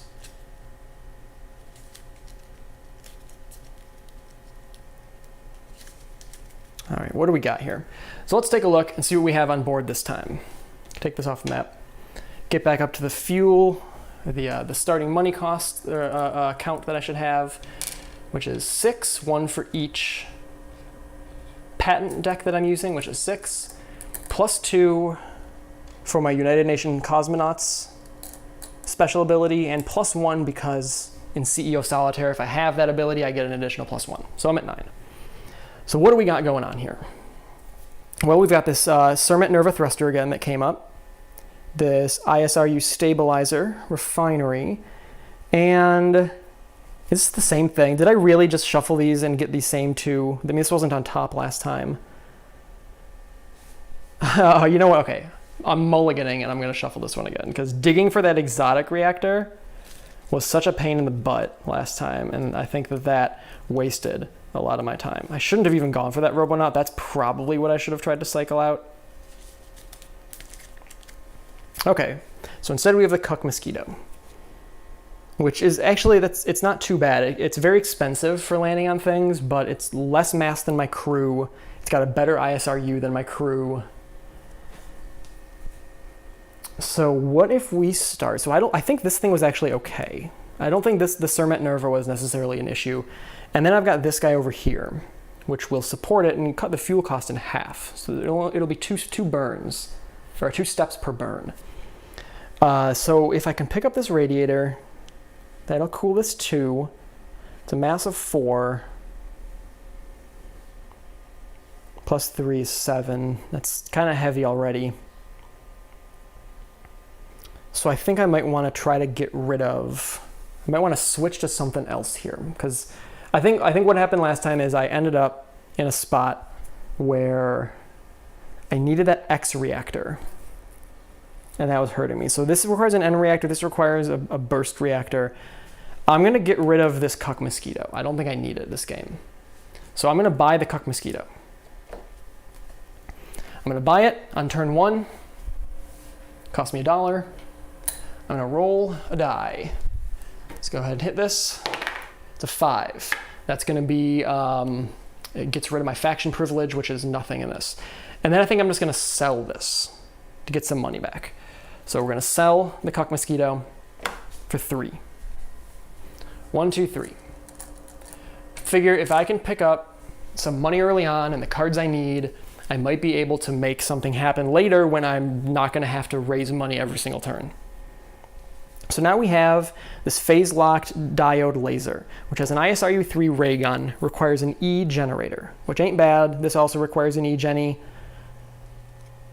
And so this is then turning into the problem, because this guy can power off this E Genny, this guy can power off this E Genny, and this guy can't.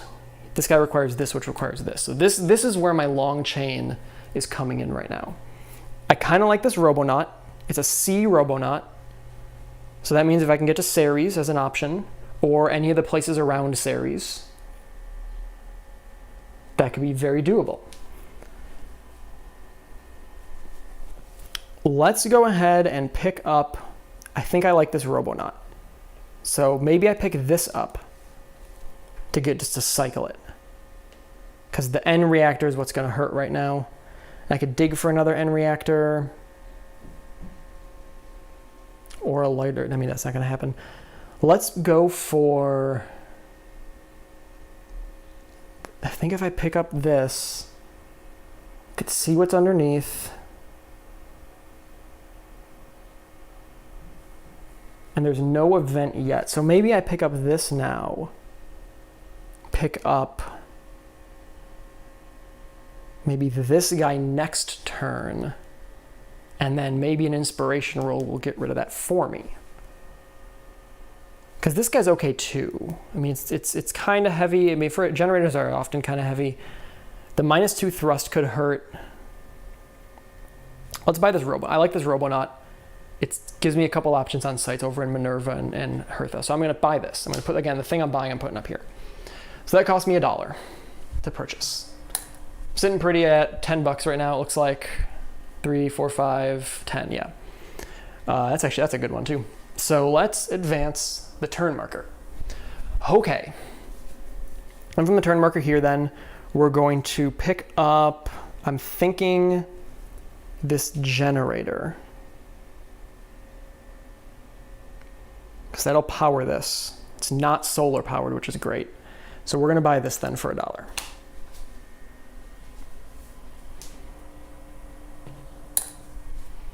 And now let's roll. And we're gonna hope for inspiration here, okay? Because inspiration is gonna cycle this, which will maybe give me a thruster that's a little more compatible with what I'm angling for. 4. Okay, that's pad explosion, but I have nothing in LEO right now, so no problem. So then, from here, this refinery can go there, and that'll be all right.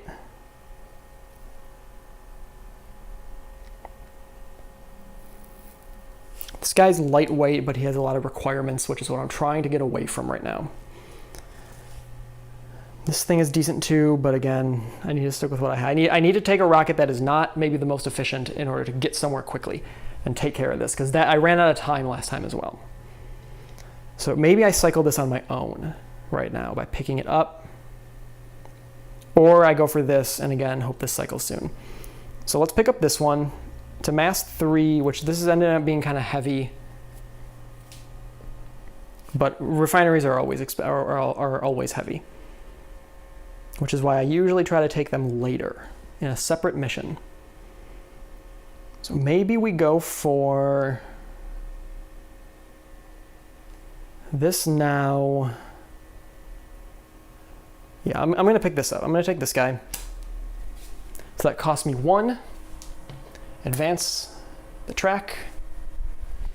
And then I will pick up, this guy is still taunting me, but I'm gonna wait for, again, an event.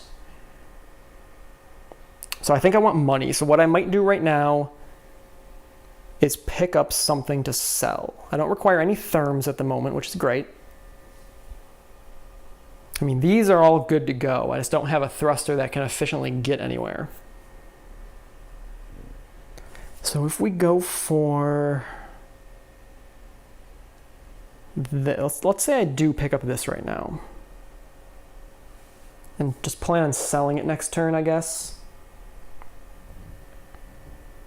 Or maybe I pick up this one with the intention to sell, because maybe I could use the cooling in a bit.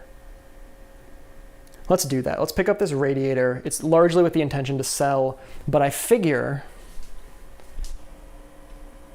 if I end up cycling, which I'm cycling this right now, or rather I'm rolling this, 1 or 2. All right, got a 2. So let's cycle these. And I figure in case I need a radiator for whatever thruster comes up, I will be able to cool it with that. This guy's actually cool. The in-core thermionic, it requires a lot of stuff. Bumped those, not looking at them. And we got, okay, a photon heliogyro. So we have a solar sail. Now the solar sails, this one especially, actually, I kind of like this solar sail because it graduates into a mag sail. And I'm pretty sure this is the one that graduates into a mag sail. And the mag sail is actually very good because you can use it, it gets increased burns from any radiation spot. And so I can take this thing and launch myself all over the galaxy for no fuel. But I gotta, upgrade it first. So, all right, what are we looking at here for weight? With all this stuff together, I wouldn't bring this. So it's 3, 6, 7. This is a mass 0, but at 7 weight, I'm not gonna be able to go anywhere. Now, if I can do 3 weight. Now I could buy this, hear me out, this might be crazy, but I have to sell this thing first, which is fine. I could pick this guy up, and then I can slow roll 1 at a time to a site that I need. Because if I'm lightweight enough, I'll get a free burn with this guy, or a free thrust, and it doesn't cost any fuel to use this thing. So that'll put me at weight 3 with no fuel is a probe. So that is +1 thrust, which puts me at 1 thrust. So this guy could carry this and this, actually. I could carry both of them and still be a probe. I might as well do these 2, actually. And then these 3 could potentially get somewhere to prospect. But the problem is he's solar powered, so I'm trying to think of if he can even get back. So if I get to there, hit that, free burn, and then up to there, and then I can just coast to Hertha. At Hertha, I'll be able to flip this once I make something.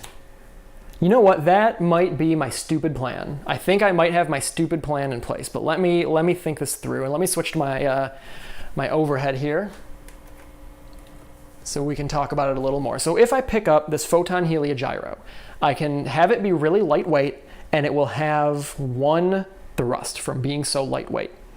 So if it's the heliogyro plus, let's say, this robonaut and this generator, okay? That is a thrust of 1 at a fuel cost of 0, right? Because it's weight 4, mass 4.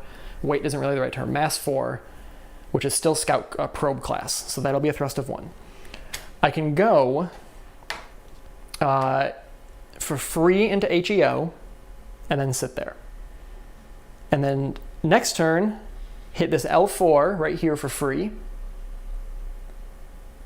Use the moon boost to go into this space and sit there. I'm still within the Earth's heliocentric zone, so I still get my +1 thrust from being a probe class. Then, next turn, go out this way, hit this burn way out here for free, and right here. So now, I don't have any thrust, but I can still coast along just fine. My problem's actually going to be getting on Hertha. So maybe what I'll do is carry my crew with me. So I wouldn't take all these. I would just do one of them in my crew, and then my crew can switch to their thruster when they're here and land. I could then prospect and decommission, or not even decommission, just drop off these things. Decommission my heliogyro, leave the crew up there. Then do the same thing with this refinery. I'd have to, it's the same weight of 3, so I could get, I guess it'd be both of these, get these guys up here, outpost this thing, have the crew pick it up and land. It's a lot of like kind of back and forth, but a lot of those, moving is a free action, remember. So I can be outposting and making a rocket and moving around for free. Something I tend to do in this game is try to make do with the things that I'm being given. So I'm seeing this solar sail. I'm seeing this solar sail and I'm trying to think of how I can really put it to use. So Sam, I see you're suggesting some things here. Let me take a look. Phobos, Deimos, well, I can't remember how you pronounce that, Lucia. Yeah, this guy up here, Lutetia. So Lutetia's right here. I can make it to that point. So you're saying go here with the solar sail. Okay, so that is gonna be 1, I could burn from this one. So let me move some of these cards out of the way so I can see what the heck I'm doing. So if I'm going from LEO, free burn, I can go up into Mars if I want, which is then gonna, or Venus rather, which is gonna then give me 2 burns. And then I can go 1. That's gonna be tricky. So maybe the best is just gonna be walking on this way. 1, free burn. Free burn. Free burn. Free burn. Yeah, that is possible. If I charge up next to the sun, yeah, I know if I can get way up in here. If I get way up there, I could slingshot past the sun with a bunch of free burns. Even hit this Mercury flyby. So I could go HEO free next turn. Here as my free burn, all the way over to, I guess, this spot right here. And then I'm in the Mercury zone. It has 3 thrust. I'll get 4 from this. So with 4 thrust from here, I could go 1, 2, 3. Or is it over here maybe? What path? What path do you look? What am I missing here, Sam? I know it's gonna be hard for you to kind of tell me off just seeing this, but what I'm thinking right now is if I end up here, I'll have 3 thrust. I can switch to a close-up cam 2 of this, so maybe everyone can see a little more tightly what I'm trying to do.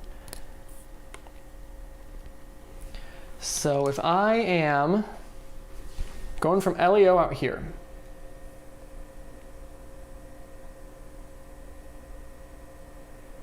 turn 3, fly straight back through L1 to Lutetia. I don't know if I'm pronouncing that right, but just go next to the sun, 2 turns. So if I get up to here, let's say, or if this is what you mean by next to the sun, or do you mean up here?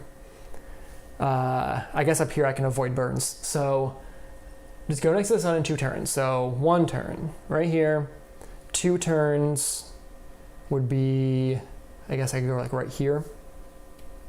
Or I can get right here, I guess.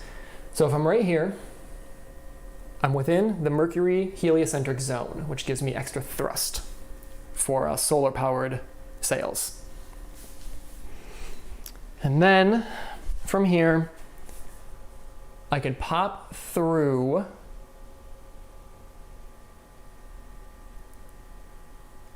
and I could go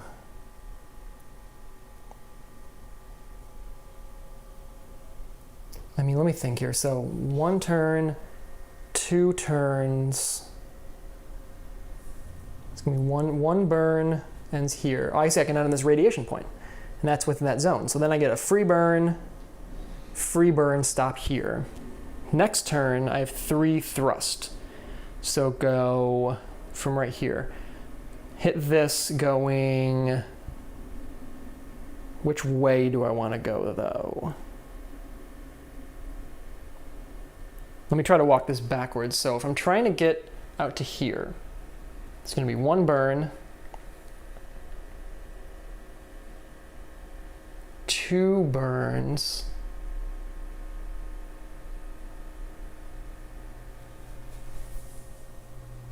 right above. There we go. I didn't notice that thing was in the Mercury zone. So if I hang out right here.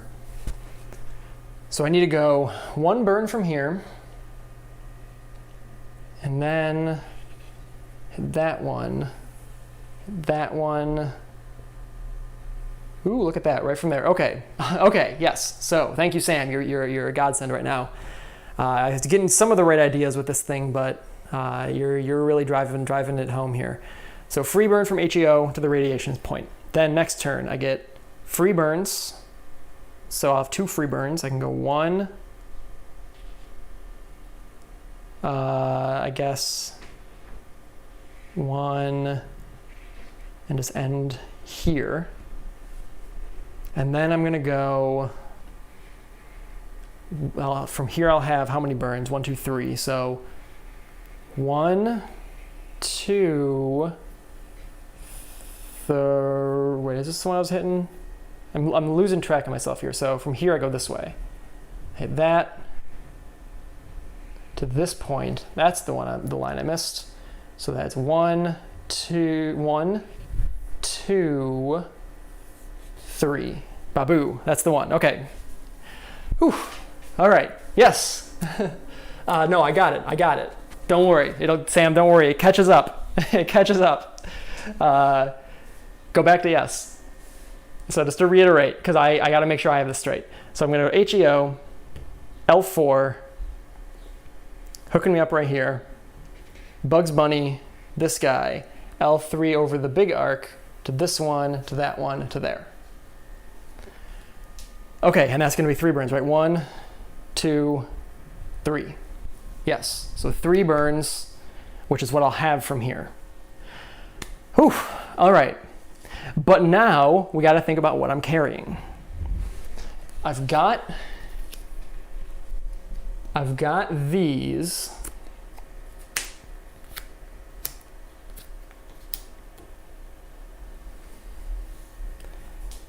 if I've got these guys, let's pop out a bit.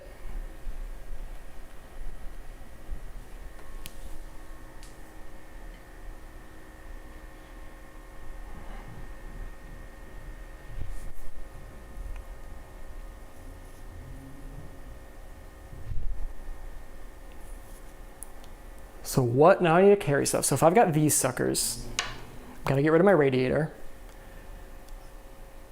I guess the first thing I have to do is sell this. The first thing I have to do is sell this because it's filling up my hand and I don't need it. So let's sell this radiator for 3.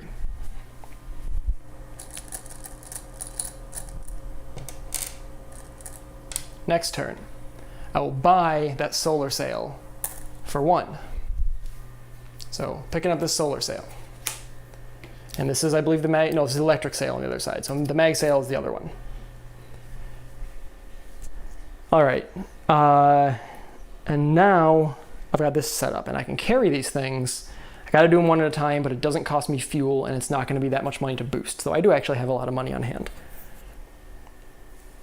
So if I have this one, and first I will carry, because what am I going to need? To land here, it is a 3M, which means I'm going to need my crew to get there. That's actually the thing that that's kind of the worry right now, now that I'm walking this back, is I'm going to need enough thrust to land on there. I have to exceed the size of the planet. It is size 3, so I need 4 thrust. And I'm looking at 3 thrust for that jump. So I do need to bring the crew, but that means so I'm going to have to sit outside of it, switch to the crew, and land. So that's going to take an extra turn, but that's fine. Not even through the first year yet, it's not a problem, or first cycle yet. So if we go with this sucker, and I could carry, I can be up to 4 weight right now and still do it. So if I can, let's say, carry these things. Let me bring my crew card over. So if I carry these things, that's 4 weight, 3, 4, which is enough for scout class, or sorry, probe class, which is what I need. So I can carry them over, end up right here. Next turn, I could just outpost all those things there. And then decommission my photon heliogyro, boost it next turn, fly these 2 pieces out there. The following turn, that little outpost with the crew and all these come together. The crew has enough thrust to land everyone on there without the need for fuel. Then I can decom some of these things and hopefully succeed. Now Sam, here's the problem, and I guess for everyone watching, here's the problem. Lutetia is a size 3 site. So I'm gonna have to roll this die and get a 1, a 2, or a 3 to succeed. And in that case, everything is great. If I fail, however, then I'm in kind of a tricky spot again, because it's gonna be hard for me to get off this planet. Now, this has an ISIU 3, so I can suck water out of the surface and fuel up, but this guy takes a lot of steps to get off the planet. And I'm only going to be getting one step of fuel per turn. 1, 2, let me see here. From that weight with everything, this is my contingency.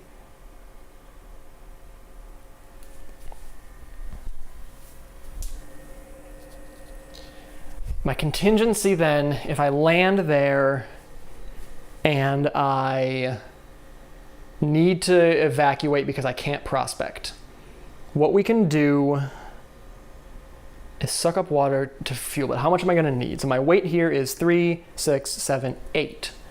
And so I'm looking here, it's gonna be 9 steps of fuel. 1, 2, 3, 4, 5, 6, 7, 8, 9. I'm gonna need 1, 2, 3, 4, 5, 6 rounds pulling water out of the ground. And then, I mean, I can't decommission my crew.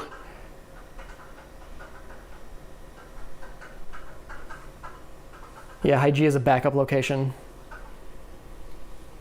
Sure, yeah, I could, Hygeia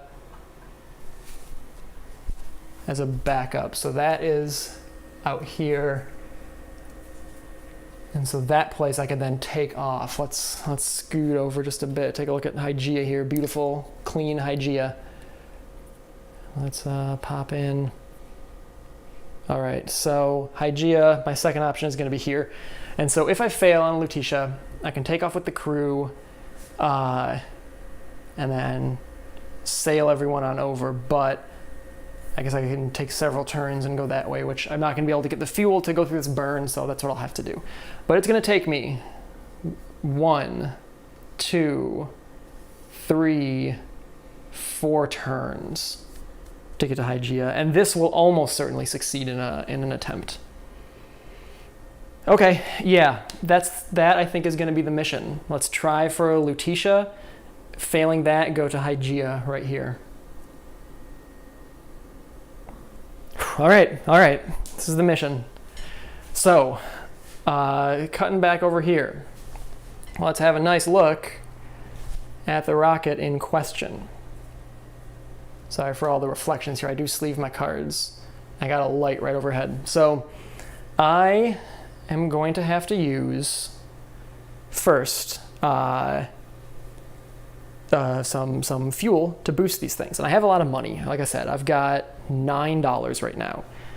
3, 6, 7. I can easily boost all this stuff. I don't need to boost it all right now.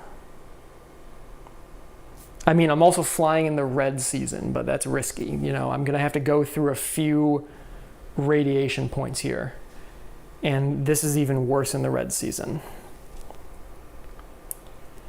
Let me think how many turns it's gonna take, because it might behoove me to wait. 1, 2, 3. There's 3 red season turns.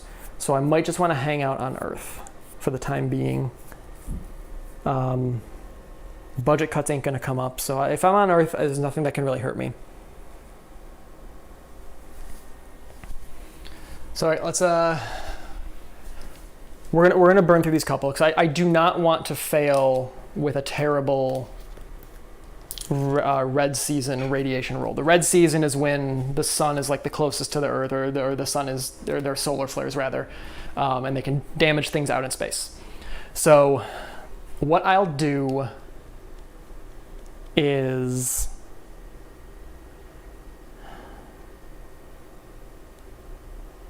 well, let me give this a thought for 1 second, and I'm gonna grab some water. So I'm gonna mute myself so I can walk away here. I'll be right back.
All right, I am back. I am hydrated. And I'm ready to go. So what we're gonna do is, I think, just pick up some cash for right now. I can't buy cards as it stands because my hand is full. So I am going to stock some money. So I'm gonna take income, move this ahead, and roll a die. I got a 6. Happy I didn't take off because that is a solar flare that blasts everything around here, but I'm hanging out in LEO, it's not a problem. Actually, not even in LEO, I'm still on Earth. So I think I can just collect a few bucks here. Because no other operation right now is gonna really make too much sense for me.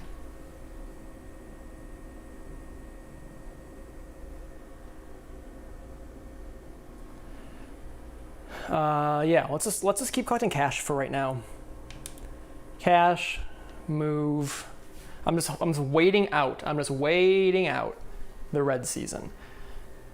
Because what I'm going to be able to do then, it's going to take me maybe at the end of the red season, after the next event, which is about to come up. I think I'll then get out of here. I can even boost maybe right now. Nah, I don't want to boost before an event. Not right before one. All right. Let's do one more buck and then last red season event. There's a 1, inspiration. All right. Let's cycle these. Yes, Hello Gregor's Virgin Queen box unboxing is A+. If you guys have not seen it, go onto YouTube, search Hello Gregor Virgin Queen. He does an unboxing of Virgin Queen. If you're watching this, maybe don't do it right now, though. I'm about to take off. But afterwards, go check out Hello Gregor. If you haven't seen his channel, he has a cool channel. I wish he'd make more videos.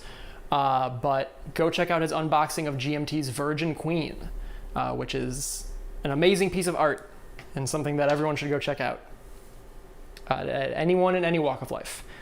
All right, so we now are at the end of the red zone, and I'm ready, I think, to take off. Because I'm not going to get really any further than this, and my thrust of 1, let's see what cards here. Rad Hard 4, Rad Hard 4, Rad Hard 3, Rad Hard 1 but immune, and Rad Hard 4. So they're all looking at a Rad Hardness of 5 right now. But with a Rad Hardness of 5, that means if I roll a 5 or greater in the red zone, it's going to be bad. So actually a 4 or greater is going to burn me up. So it's a 50, like basically 4, 5, 6 is going to screw me. I'm going to wait one more turn. I do not want to get out of here in the red zone. Maybe what I'll do is boost into LEO right now. It doesn't really matter, I don't think. Unless I want to start picking up more cards, which maybe I do. Let's just take $1 and then move ahead. All right, now finally we are boosting. We are gonna get up into space. So we're hanging out, and we're gonna spend our money here. We're gonna spend 3. Actually, you know what? Instead of spending getting $1 next turn, I am gonna boost, because I'm gonna have to do a couple of boost actions ultimately. So I'm gonna boost last turn my thruster for free because it has a 0 mass. My crew is already in space. I'm gonna boost my, let's say my generator. Yeah. Refinery. Let's bring the refinery with. So these are the things that are being boosted into space / are already in space. So it costs me 4, 1, 2, 3, 4. Okay, then turn advances. Rocket is on the board. And I'm going to be going pretty far here. Actually, going to be a pretty good little jump. There we go, got our focus. I'm going to be going on this turn, having now boosted, I can move for free. And I've got 1, 3 thrust. I'm going to hit HEO. an N on that little mark right there, which is going to require that I make a roll. As long as I don't get a 6, I'm doing okay. Whenever you enter into a radiation space, you're going to roll 1d6, subtract your net thrust from that roll. My net thrust is 1. And if you get equal to, if you get greater than that number, or greater than the rad hardness, I should say, of these, those parts decommission. So this has a rad hard of 4, this has a rad hard of 4, this is immune to radiation spots. So if I get a 6, because it's 4 plus or this is going to be minus my thrust basically, if I get a 6, these are going to fall apart. So, and then we're cooked if I get a 6. No 6s, baby. All right, 4, no problem. Okay, so we're in space and then we're ending in that radiation spot. All right, next turn. Let's advance the marker. Roll an event die. We're not in the red zone anymore, red season, so a 1, inspiration, no problem. Flip all these cards. Inspiration is just you take the top card of each deck. I mean, I've done it 100 times at this point, but you take the top card of each deck and you put it. Okay, so here's the other one. It's the photon kite sail. That's what I was thinking of. This is the solar sail that I'm a big fan of. Mostly it's black side is what I'm a big fan of. Okay, so now I can continue to move. And moving is not an operation, so I will do an operation as well. We have 2 free burns now. 1 from the Venus zone and then 1 from my inherent 1. So free burn here. Go up to this L4 point and sling over to that. And that's where we will... Actually, no, we can actually go this way. That's not any safer. Why was I thinking that was safer? No, we want to be here. And once again, we're going to have to roll. This time we're going to add the mercury damage, the mercury zone to our roll. So that is not ideal. Actually, radiation levels is D6. You add it, I think, only in the red zone. So never mind. So it's just radiation. It's D6 minus net thrust. So let's do it again. Can't get a 6. Got a 5. That works. Actually, our net thrust is even higher, so I don't know if we could have failed that, to be honest. All right, and then next turn advances. That is the end of the first Sol cycle. So that disc is down. I get 1. Oh, I have to also take an operation. I'll take income. So I get 2 water for that turn. 1 for the income, 1 for finishing a Sol cycle in CEO. And now we're going to make our big move. So why don't we let's get on this guy. Let's see if we can follow him. So he's going here. I have 3 burns.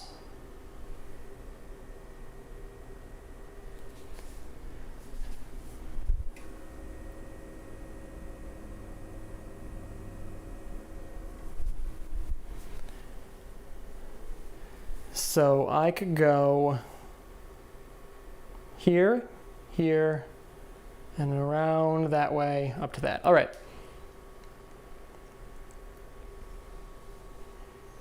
So let's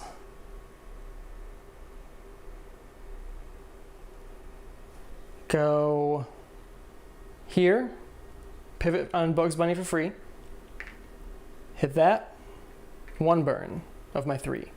Go through the radiation, but I've got a high enough thrust. I don't think I can fail that roll, so I'm not going to roll. High enough thrust versus my rad hardness.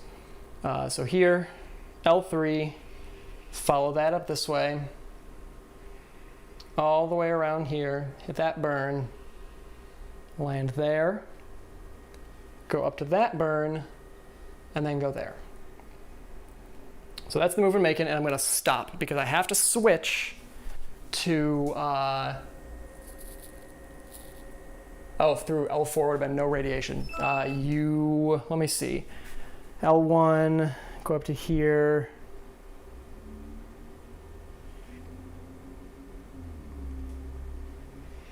I could have gone through a place maybe with less radiation, but I made it. In any event, I made it. And if you're not going to go take the hardest path, why are you even trying in the first place, right? That's how this game works. So I'm hanging out here, and I'm going to stop here, because next turn I'm going to have to switch to my crew thruster in order to successfully land. I've only got 3 thrust, and I need more. So I will take income and advance the turn marker, and we get an event now. Event is going to be 4. So a 4 is going to be pad explosion, but I have nothing in LEO, so don't need to worry about it. Then I will switch to my crew thruster, which has enough, you guys can't really see it there, it has a very high thrust, a thrust of 12. And he's going to land, bing, right there. So now that I've landed, I'm going to attempt to, actually no, I'm not going to attempt to prospect because I had to bring my crew with. So, actually no, sorry, back up. I'm getting too excited here. So what I need to do, I think, is just outpost this is what I needed to do. I need to create an outpost. So I need to write down, I need to write stuff down in this game because I forget what I'm trying to do. So back up, I'm not taking income last turn. Instead, I think I'd outpost and boost some more stuff. Yeah, I think what I wanted to do was decommission my thruster and outpost my crew and refinery. I think that's what I was going to do. Outpost these things, and then bring the other 2 for the next trip. And then they all come down at once. I suppose it doesn't really matter, except, well, no, because then I have to bring my crew back and forth. So yeah, I'm going to outpost everything right there. I'm going to create an outpost here, decommissioning this, and then putting these 2 in this outpost. They're basically hanging out in space right there. Okay, and then next turn my action would have been to boost. Instead of taking 1 income, I would have boosted my remaining pieces back to LEO to basically start that trip again. Okay, so let's zoom out again to here.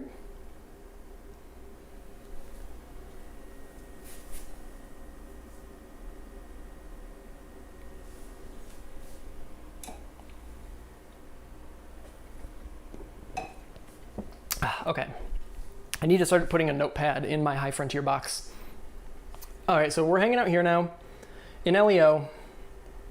I boosted my dudes back up there for my 4 water. 4 water. And now I'm gonna kind of do that same thing again. So 1 free thrust gets me to here, and I stop for radiation this time. I have rad hard 3 and rad hard 4, so with a rad hard 3 and +1 thrust effectively, so rad hard 4 means a 5 or a 6, and I fall apart. So no 5, no 6. I got a 1, no problem. So I hit that, and I'll hang out. Let's advance this. And then now, so if I go here,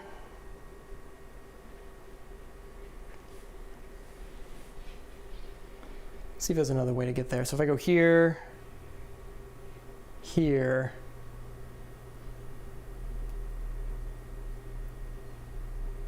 and then L4, you're saying there's no rad if I leave from here. So if I go here, here,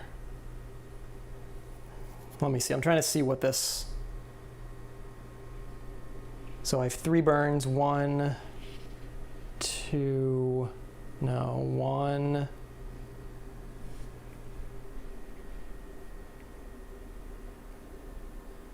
trying to see, because you're saying I can get here from L4 with no rad.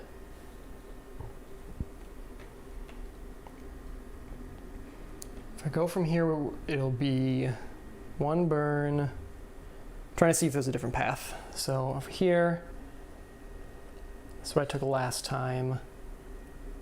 Got from this, so I would need to go if I can get to that guy, it's 1, 2, 3, that's 4. No, I think I'm just gonna go straight up in the following turn, go backwards. Okay, you're saying go up here, so go up this way, and then go 1, 2. Yeah, I'm losing what you're saying here, Sam. You're saying if I go up to here, and then I get my 3 burns, I can go backwards. So I could go 1,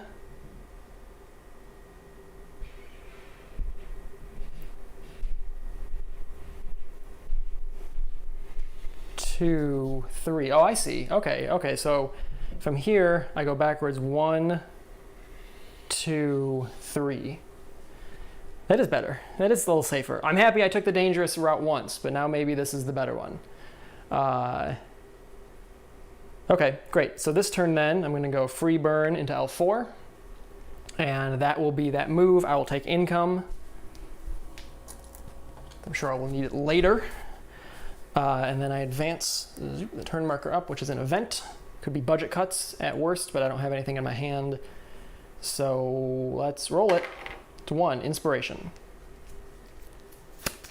Cycle that. Cycle that. Cycle that. That. Goodbye future mag sale. And cycle that. Okay, now new turn. So I can go backwards this way. Here, Sol Venus Lagrange for one of my 3 free burns. L5. Free burn here, L3, free burn here, end up at my outpost. Let's get a nice, good shot of that outpost.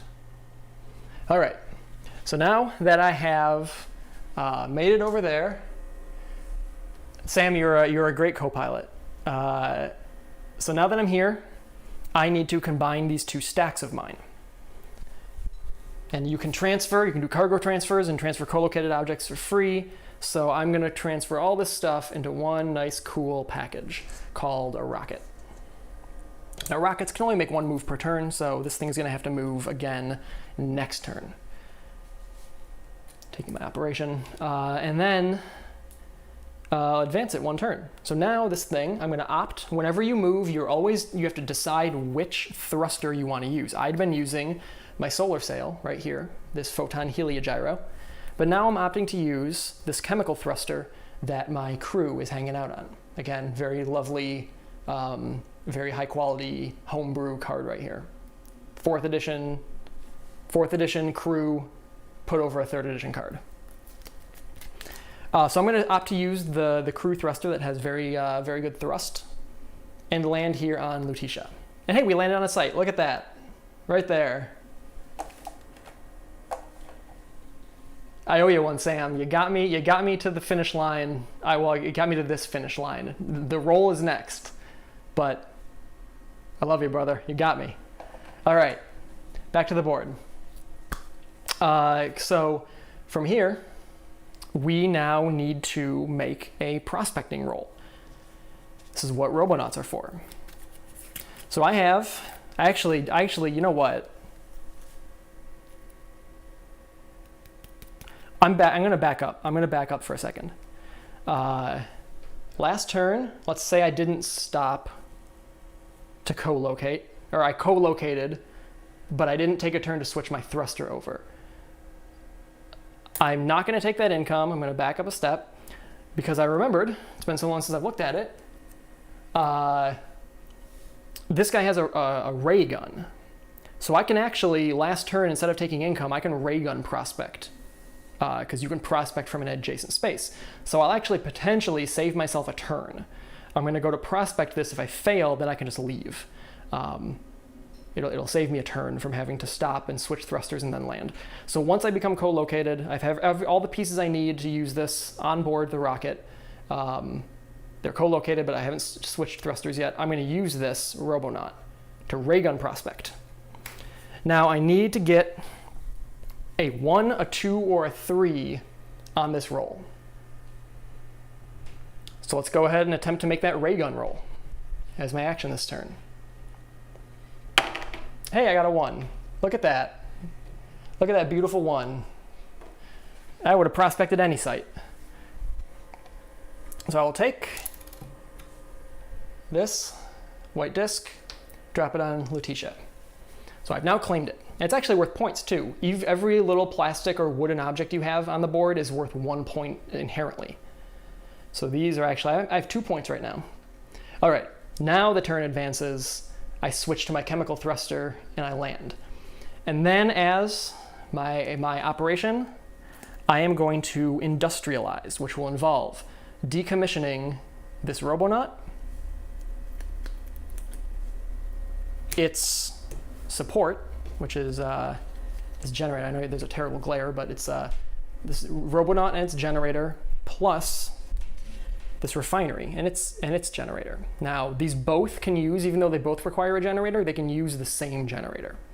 So I'm going to decommission all 3 of these suckers at a place where I have a claim, and it's going to go ahead and create a factory for me. Look at that. So now we are in business because we'll at the very least make it through the first hurdle in the CEO mode.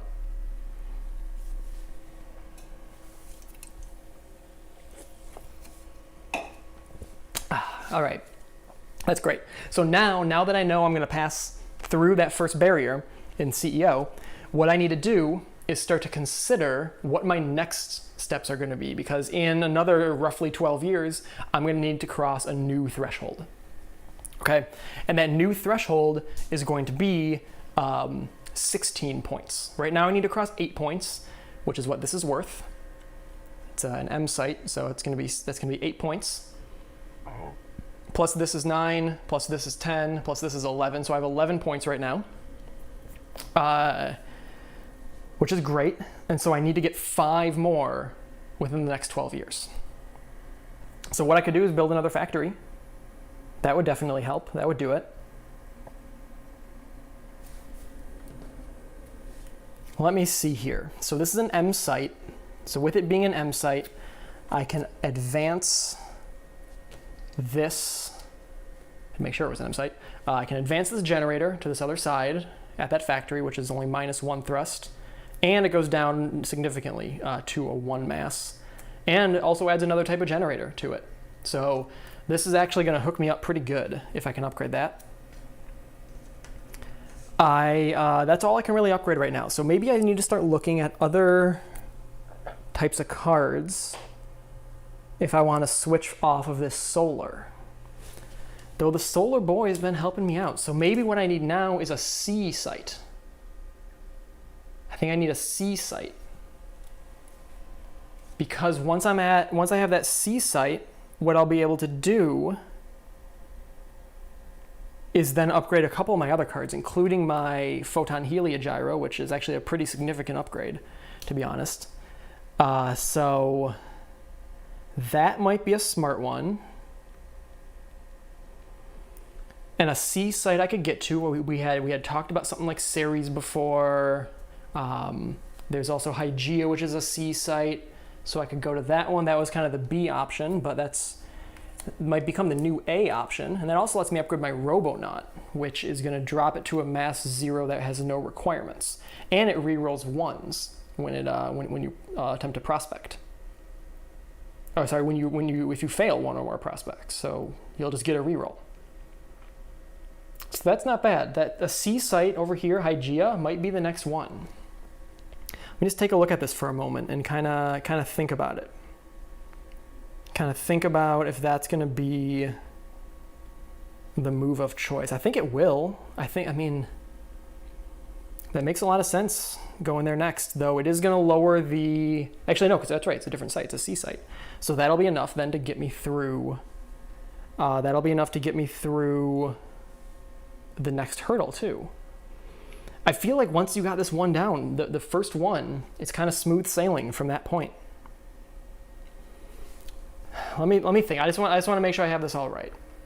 And if you guys are enjoying this, you know, subscribe to the channel, consider a donation, and you know, if you don't want to donate right now, I completely understand, and actually may encourage you a little bit not to, and to go support local businesses. Go support your local businesses instead. You know, be safe, of course, wear masks. But local businesses certainly need your help. Well, let me think about this while you guys mull that over. Because I can get to Hygeia in 1, 2. So this turn I move to there. Next turn I go to there. Turn after to there. Turn after that to there. And that is certainly enough time. That is certainly enough time to do that. Because again, right now I feel like I suddenly have all the time in the world for these moves. But I don't want to get cocky and squander this. Squander all the hard work that Samuel did in getting me out here. Let me see. Also, let me just double check the point total here. So it's if there are seniority discs in the demand pile, it's 7 plus each disc is 7 plus the number of seniority discs in the demand pile. So there will be 2 in there, so it'll actually be 9, not 8 for the first one. Or no, it'll be 7 plus 1 in there is 8, and then the next time it will be 7, 14 plus 2 is 16. It has to be 15 because there's only 1 in there. Nope, and I got my lovely cat Lucy visiting us, trying to help me out here. Say hi, Lucy. I think this is the first time I've been able to just grab a shot of Lucy on the board. Isn't she a lovely cat? She's gonna go take a look at you guys over on the monitor. Lucy's saying hi to the monitor. All right, let's get back to this though. I'm gonna have to scooch a girly, okay? Let's pick Lucy up. Okay, so the move I think is gonna be to get to Hygeia, but first I'm gonna have to rebuild some of this rocket, because you have to decommission stuff in order to make that factory. So I can rebuild this generator right now if I want. I can't decommission my crew, but I can get them to Hygeia where they're going to need to be. So if I send the crew alone up to here, I'll bring the generator with, and then I can just do the same slingshots to get up to there. Because the slingshots, I think, are going to be roughly the same. It's going to be from there to there. If I get to that point again, I guess it takes a little longer, because when I slingshot from, this actually, hold on, let me zoom out here. This actually might, let's have a good look. Let's have a good look at this route, because I have an idea here. I'm going to try plotting this. So if I start at Earth down here, I can go HEO, I'm a free burn, and the next turn it's a free burn, freebie. I could stay here. And then I go freebie over to here, next turn to here, and then to there. That might be my quicker route versus going around that way. Maybe it's the same. This doesn't really take me through any extra radiation. This one doesn't have to either, though. That's going to launch me over to here. And then it's 1, 2, 3. Versus this way, I can end here, and it's 1, 2. So this way might be the trip this time, because it's 1 burn at that point. I stop here after a freebie. So freebie, freebie, freebie, and then that's a freebie. So, okay, that might be... Yeah, I could factory refuel. It is certainly true. Factory refuel, launch the crew, deliver generator, fly out supplies again. Yeah, I mean, I could do that. I was also thinking of just having this guy carry, instead of delivering the generator, because that costs me money, this guy can just carry the generator here and wait.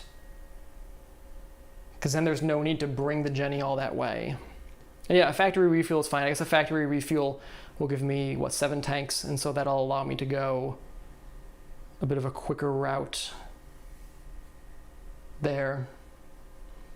So yeah, I think, why don't we do that? Carry it and then launch again. So all right, so factory refuel is an operation. Let me first see what I want to decommission, what I don't. So I have all these things. I guess it's just so I'm going to decommission this sucker to go carry stuff later. And I will first use ET production, which is an operation. So the way you get black cards is by using an operation called ET production. And that will produce a card of the right spectral type at a matching spectral site. So this is an M card, and this is an M site. So I can produce this with an operation here. It doesn't cost me anything. And so I will do that. I'm going to do that, and it's going to go into the rocket stack that has this guy. Yes, Sam, you're right. You do pay from this point to send it, but I'm from the factory. But I'm thinking that I don't need to deliver it. It can just go with my crew. My crew can just carry it, and I can use that factory refuel later to fuel this crew to make the trip faster. Though maybe I don't need to do it faster. But yeah, I think I'm just going to have my crew carry this instead of delivering it home. Just carry this thing as cargo, because this is not going to get used by anything until it's out here anyway. So anyway, I'm ET producing as an operation this thing into this rocket this turn. And then we go ahead and advance. So we are in the yellow zone. This is actually potentially a dangerous thing. I'm going to roll this die. If I get a 5 or a 6, I have budget cuts. And what budget cuts are going to do is put me in a position where I have to discard a card out of my hand. It won't be the end of the world, because I would maybe get rid of this refinery, probably, because I can just buy another one. And the other things I think I like more. So I hope I don't have that happen, though. So let's go ahead and make this roll.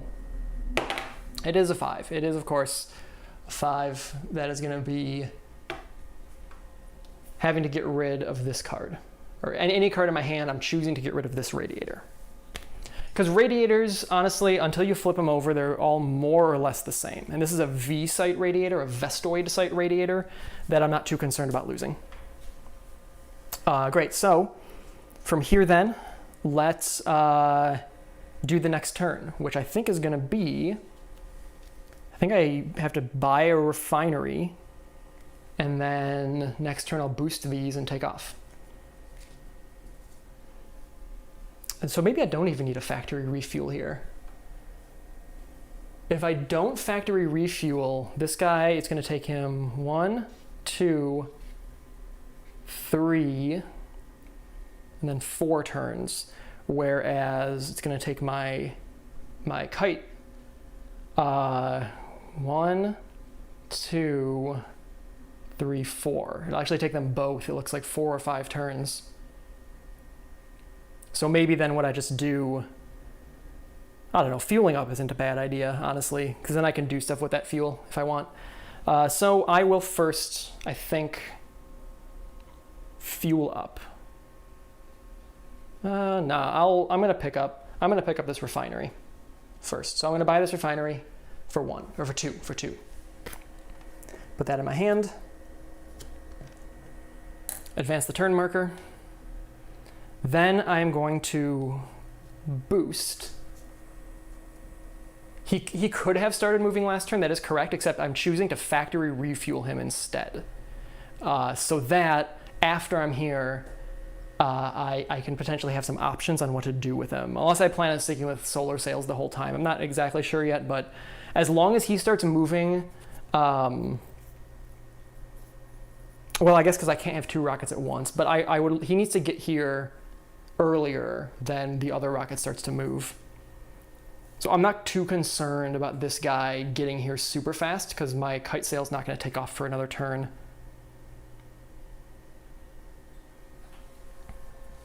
Let me think. Let me make sure I'm thinking this through. So if I do factory refuel,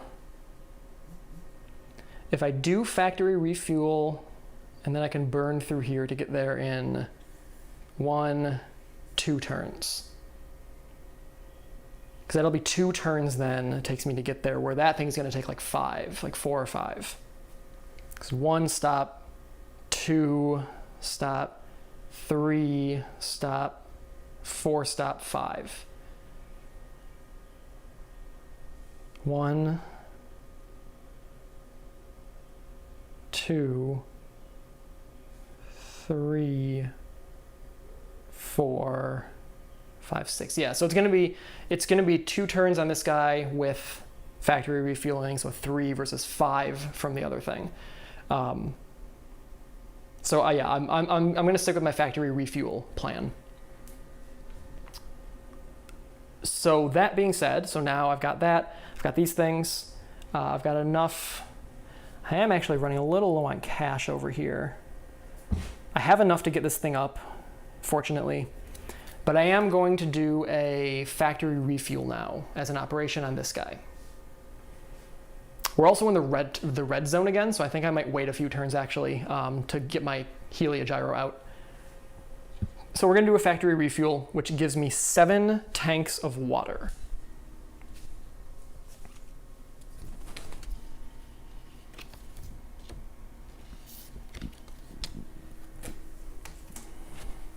So this guy has a mass right now of 2, I'm sorry. I guess you're right. He could have started moving because he has free thrust because he's so light. So yeah, okay, well, but do I want to refuel anyway? 1, 2, 3, 4, 5, 6. I could refuel 6 steps of fuel up to here.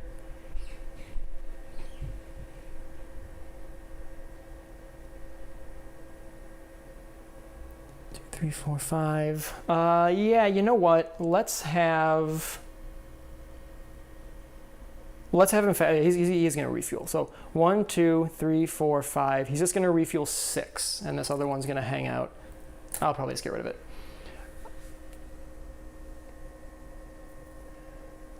All right, so let's have this guy. Eric, thank you very much. I always love also seeing people that have similar tastes in games.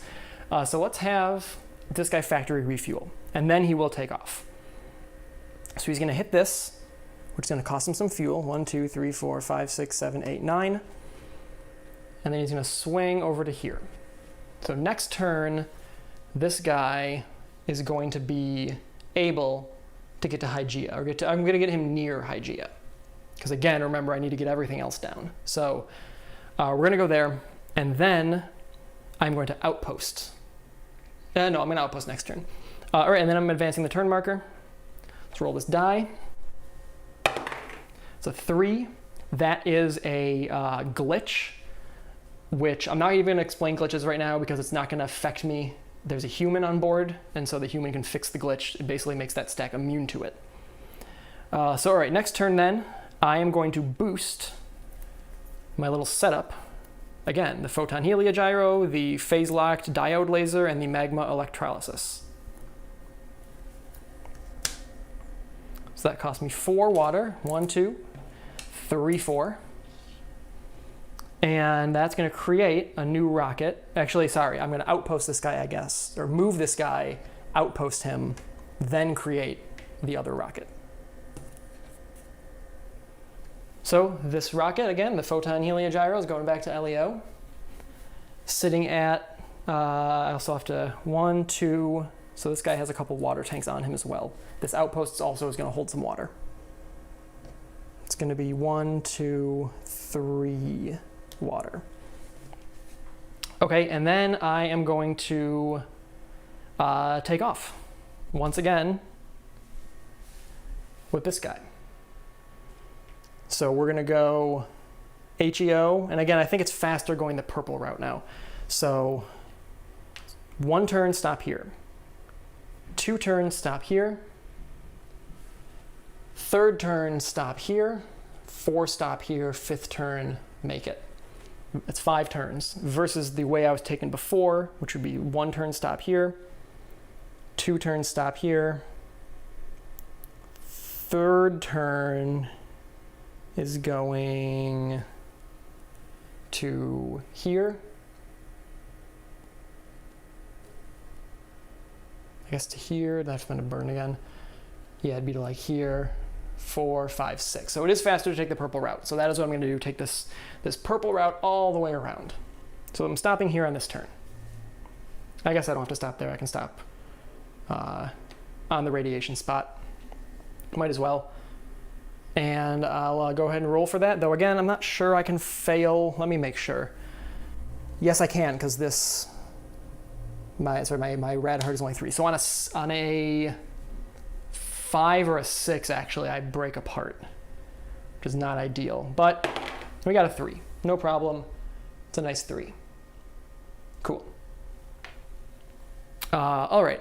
And thank you also, everyone watching. I see we have a handful of viewers right now. I appreciate everyone watching game number 2. If you missed, we did start with game number 1 and fell on our face. Game number 2 with this photon heliogyro solar sail, much more successful. My boy Samuel Williams helped me out a whole lot. And if you have Tabletop Simulator, go check out some of Sierra Madre's other things, BIOS Megafauna 2nd Edition, BIOS Genesis. There are others too, I'm sure. Sam has been doing a lot of really good work on those tabletop sim modules. They're very cool. They're very well scripted, thanks to Sam, and I encourage anyone with tabletop sim to go check them out. So we made our roll, no problem there, and then we're going to hang out for this turn. As an operation, I'm going to collect water, because I have none right now. I've actually spent all my water. So I'll pretend I calculated exactly how much I was going to need up to this point, and I didn't just get lucky.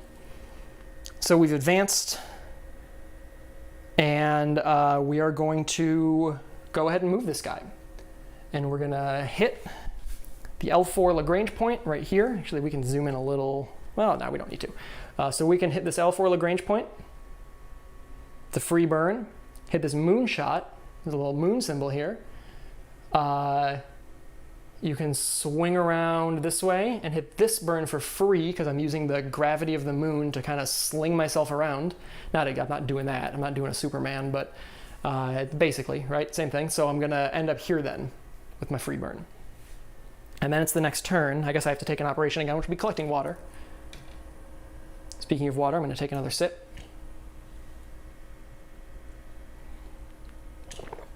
And then we're going to roll a die for the new event. And hope I don't burn up. I don't. It's inspiration. Cycle through these decks pretty effectively.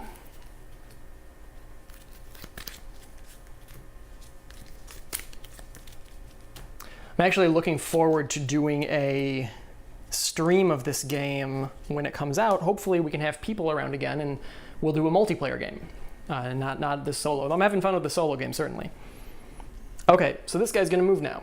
We're gonna go our free burn right here, and then we're gonna end our turn way up there. Collect $1 for income.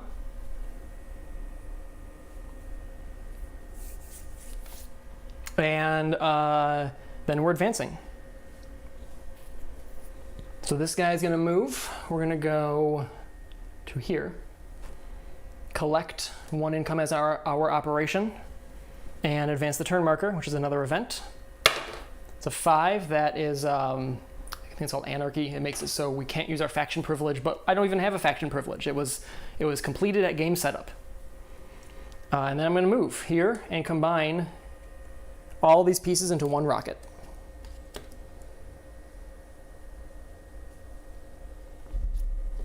So I've got my whole connected rocket once again, fueled up a little bit.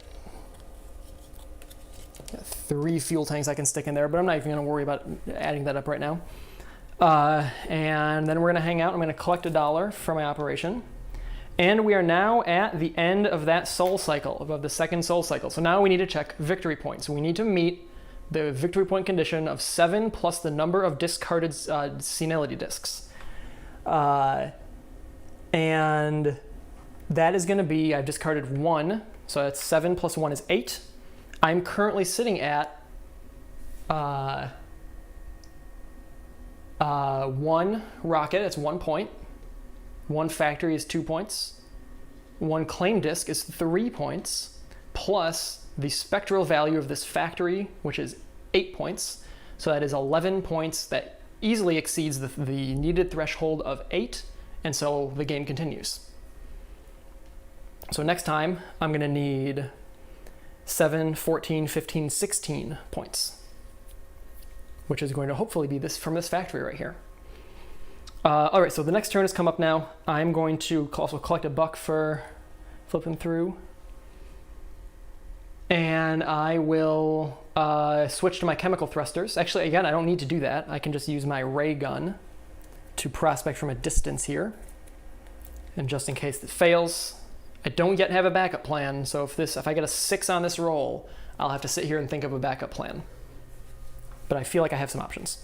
So I'm going to do a ray gun prospect, and that is going to be, actually I could have done that last turn. Again, I keep forgetting. So instead of collecting income last turn, once these merge, I'm going to do my ray gun prospect. So last turn, this is my ray gun prospect. Not a 6, baby, come on. Hey, it's a 1. And it's as far away from a 6 as you can get, unless you are wrapping these dice around, in which case it was right next to a 6. All right, so that is a successful prospect on Hygeia. And now I could have prospected all these adjacent ones, except my ISRU was too high. If I did an ISRU of 2 in one action, I could have prospected all 3 of these sites. But here we are, a lowly 3 ISRU. But we succeeded. Okay, now the turn advances, all that stuff. I'm going to switch to my chemical thruster, and so I have enough thrust to land on Hygeia. And then as my operation, I am going to decommission my Robonaut, my refinery, and this fancy schmancy electric generator. Which there's a glare, but trust me, that's what I'm doing. So all these things get decommissioned, which is going to create, once again, a factory.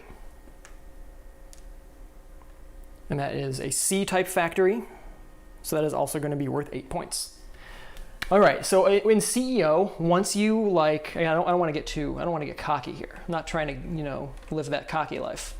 But when you cross that first threshold of, hitting that 8-point requirement, once you cross that, it's a little more easy sailing going forward. Not to say I'm out of the weeds. I'm not saying that I can't lose at this point, but I'm doing pretty good right now, and I have 2 more full cycles to do.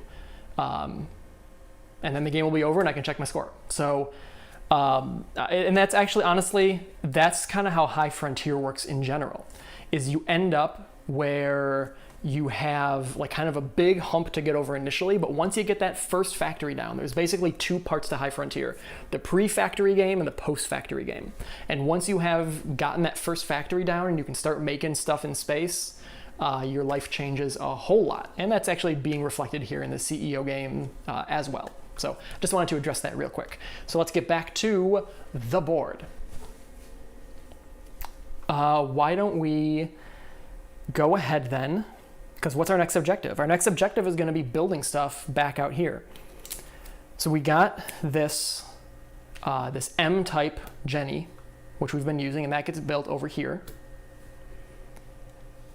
We've got now a C-type Robonaut, which the ISRU does not improve, unfortunately, so we still have to get, kind of the big sites. But that can be built here. We also have this solar sail, which can be built out here.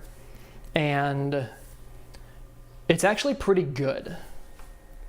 Oh yeah, that's right, Matthew. I never answered the XFL question. I will answer that in a sec. Let me just finish talking about this, and I will. Thank you for the reminder. So this can also get built out here, but the problem is it's still a solar, right? And we're out here in the Ceres zone, which is a -2 thrust to any solar equipment. So this sucker is actually at a 0 thrust right now. It's the nice thing about this black side is it has an inherent 2, but we're going to be at 0 when we black side produce it. If we can keep it light, it'll be at an inherent +1, which means we can still kind of move around out here, or we can deliver it all the way back to Earth, in which case we'll be able to launch from Earth and be able to move a lot more. So getting this thing back to Earth might be the move. Another option is going to be to consider picking up a different thruster that can be built out here. Maybe even a different robonaut that can be built out here. And then our refinery is unfortunately a Vestoid refinery, a V-type refinery. I believe there are no C-type refineries. I think there are M, though. So what we might end up having to do is maybe build this thruster, deliver it to Earth. We are 2 sections away from Earth, so it's going to cost 4 water, which is fine. I can afford that. And then boost this guy up to carry things elsewhere. And have the crew thruster again sort of shepherd this other stuff around. That might be the move. I think have this thing go. Let me think on that for a second. But Matthew, to answer your XFL question earlier, so for people that aren't aware of what that means, I often wear an XFL cap on my streams, and just in life, in like the spring, the winter, I wear an XFL cap many times. The XFL it's a football league, a now twice defunct football league that was started by Vince McMahon of the WWE, of the wrestling promotion. And it's kind of infamous, the first one, because it was trying to mix like pro wrestling and pro football, and it was really goofy and not very good. But I have a soft spot for it because I grew up watching wrestling and watching the Green Bay Packers.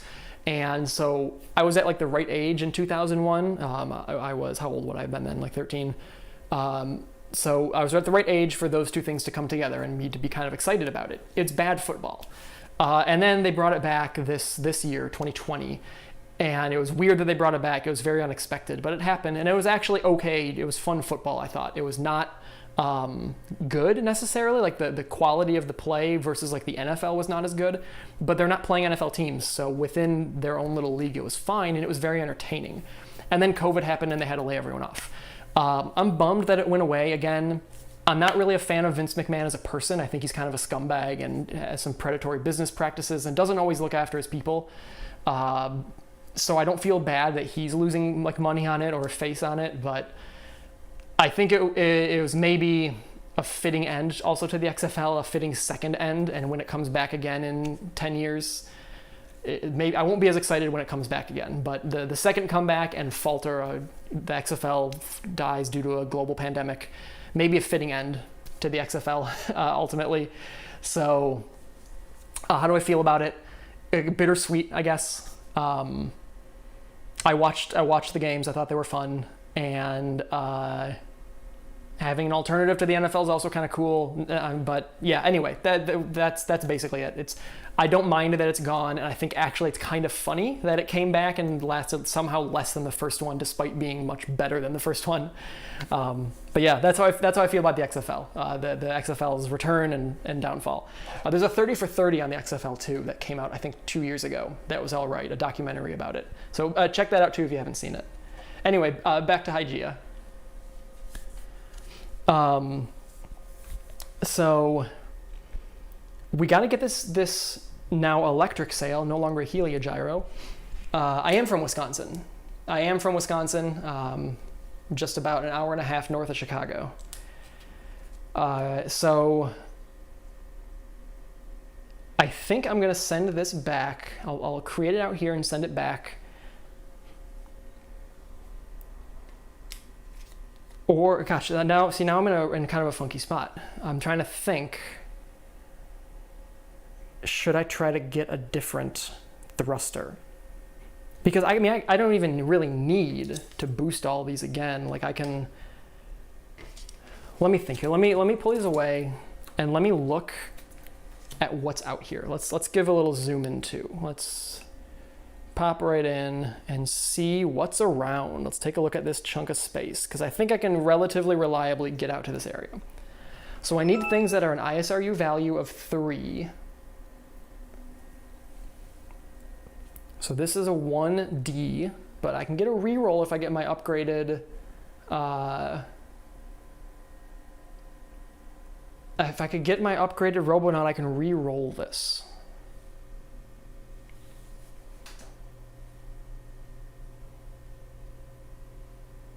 And so that 1 might not be super hard to get. Where am I right now? I'm in the blue zone. Maybe if I can stay in the yellow zone by the time I get here. Yeah, sure, we can take a look at the markets and see what we got. Nothing super exciting right now in the market. So the market right now, we're looking at the Mirror Steamer, which is a D type, a dark type site. And then there's no C types out here besides this is this Robonaut, and there's an M radiator.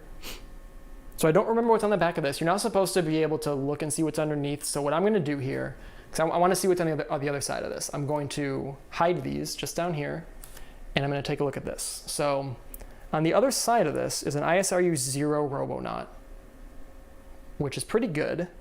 Actually, a 0 raygun robo is pretty nice. It requires a Jenny and cooling, but I have a Jenny, so I just need to get a radiator, and there's an M radiator, but so that's an option, but that won't get me anywhere in regards to thrust value, because I could just stick with the solar sail. We only have to last 2 more cycles here. We're currently sitting at 8, 16, 17, 18, 19, 20, 21 points. Okay, we're at 21 points at the moment. If I create a colony from my crew, that'll be an extra couple points, or an extra point, I guess.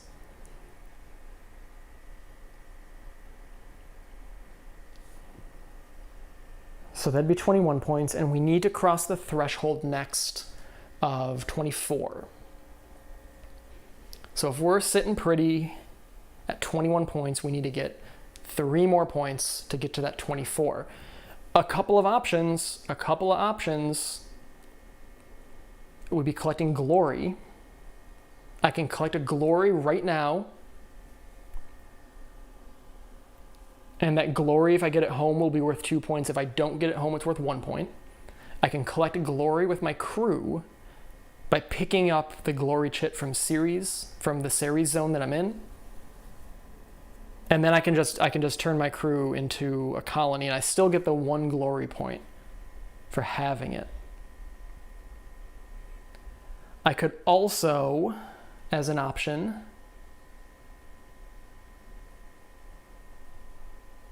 let me think here. So 24 points is what I need. If I can even make my solar sail again, have the solar sail carry the crew quickly over to the Venus zone and then the Earth zone sites, that could be a quick return of 4 points, plus 5 from the glory that I claim over there of 1 point. So that put me at 26 points, which would clear the next threshold, the 3rd threshold. And then it's just the 4th one. So right now, I need 8 points for the 2nd, I need 16 points for the 3rd, I need 24 for the 4th. Actually, hang on, let me do some math here. Let me take a look at the CEO Solitaire rules real fast, just to make sure I'm on point with this.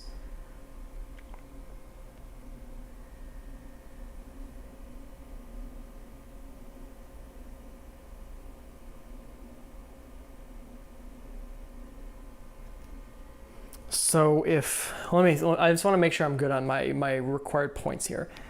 All right. So key performance indicator has to be met. The KPI is follows. If there are any seniority discs in the demand pile, the value of each disc is 7 plus the number of discs in the demand pile. And it gives an example. At the end of the first cycle, The demand pile contains no seniority discs, so you don't have to worry about that.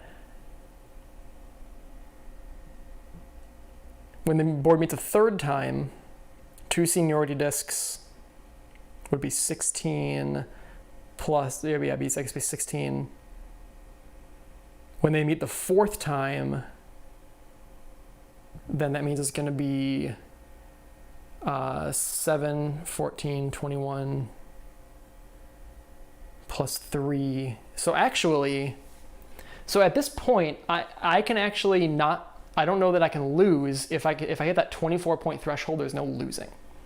Let me switch, I'm gonna switch to me again for a sec. So essentially you're doing 7 times the number of seniority discs that have been discarded so far, but you don't discard them till after you make that check, which is why you don't need to meet anything in the first sol cycle. Because you do the check, then you get rid of the disc, right? So in the second sol cycle, before you get rid of a disc, you're gonna check the points, which is the one that you discarded the first time, plus 1 for the disc itself is 8. Then you discard that second disc. So we have 2 discs remaining right now, 2 sol cycles to do. The next sol cycle is gonna be checking these 2 discs that are already discarded for a total of 16 points. We're currently sitting at 20, I guess, right? 8, 16, plus 4 is 20, plus the rocket is 21. So we're at 21. So we've already crossed that upcoming threshold, no issue. As long as we can get 3 more points, we will cross the final threshold. So at this point, I'm not worried about winning anymore and surviving. I'm worried about getting a high score. So what I'm looking for here now is gonna be hitting the high score that I can, the highest score possible. And the rules that I've got pulled up on my phone here, the victory conditions you check are if you get between 30 and 34 points, you are considered to be controversial in your kind of your career of spacefaring. If you get 35 to 39 points, you have had a good career. If you get 40 to 59 points, so 19-point jump there, you have a memorable career. And if you get over 60, it is a legendary career. But everyone is considered a victory, right? Before the first game of this, I failed because I didn't meet any of my threshold requirements. So right now we're just going for high scores here, okay? So let's get back to this. This is the market right now that we're looking at.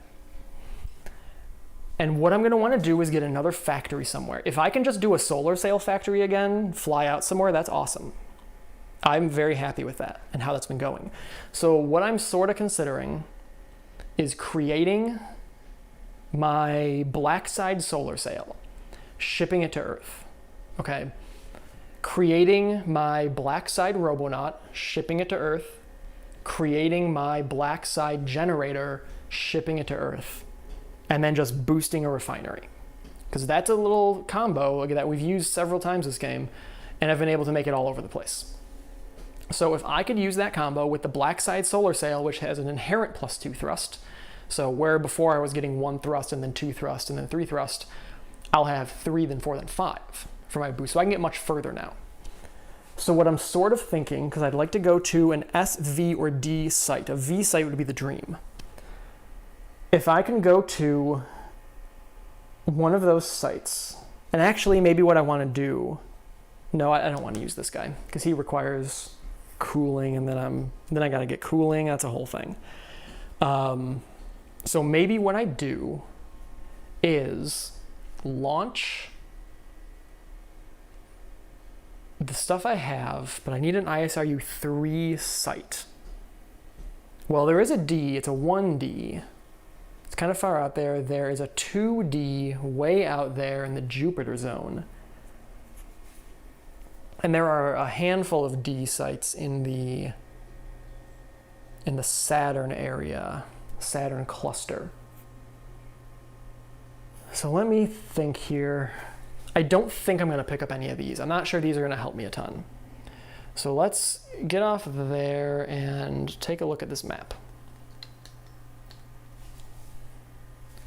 Let's actually, you know what? Let's take a look at the map from here, from this point of view. So I'm kind of thinking of plotting a route out to, I can't go to Vesta because it's a 2 hydration. I mean, I could go to like, what was I just looking at? Like this place, this 2D site way up here. There's this 1D site. So those aren't too bad.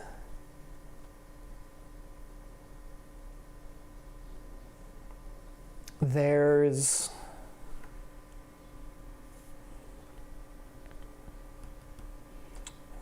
this 2D site, but how easily could I get all the way out here? The Karen cluster, yeah, I mean the Karen cluster, I could go here. I would only be able to prospect these 2 from the Karen cluster. Because of my low, I should only this 1 because of my bad ISRU. I would have to pick up this other Robonaut, which then requires a radiator, which I could do. There's an M radiator also available right now. And then I could go prospect all of these suckers. But I'm kind of thinking of what I can do with what I have right now.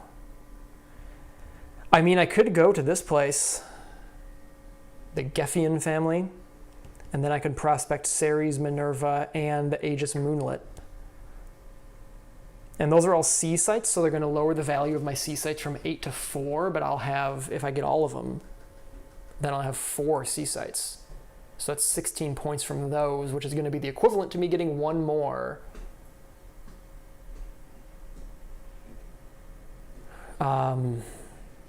So, okay, let's say in theory I go here and I prospect, and let's say I succeed on all of them. It's unlikely, but let's pretend I do. That would give me 4, 8, 12, 16 off the other C I have. That'd be 16 points off that C sites, the C sites, plus 8 off of my M site.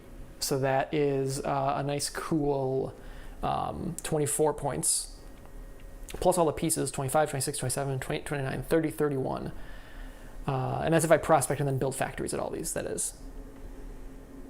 So that put me at 31, which is okay. I've got time. I've got basically 2 full Sol cycles to handle this. And I kind of want to do that. I kind of want to get over here and prospect these. Because a prospect on all of those, I mean, that gives me claims plus options. They're only C sites, right? But it's something. I could try to get to the moon again if I want to go down that rabbit hole to make up for last time, but then I'll need lower ISRU. Go back to Hertha. There's this M site out here, which again lowers the effective value of my single M site, but I would go from 8 points on that to 10 points for the 2 of them. And that's okay. That's not too bad. I could also shoot for this V. I mean, we're in the blue cycle right now. Maybe next blue season, try to hit this one.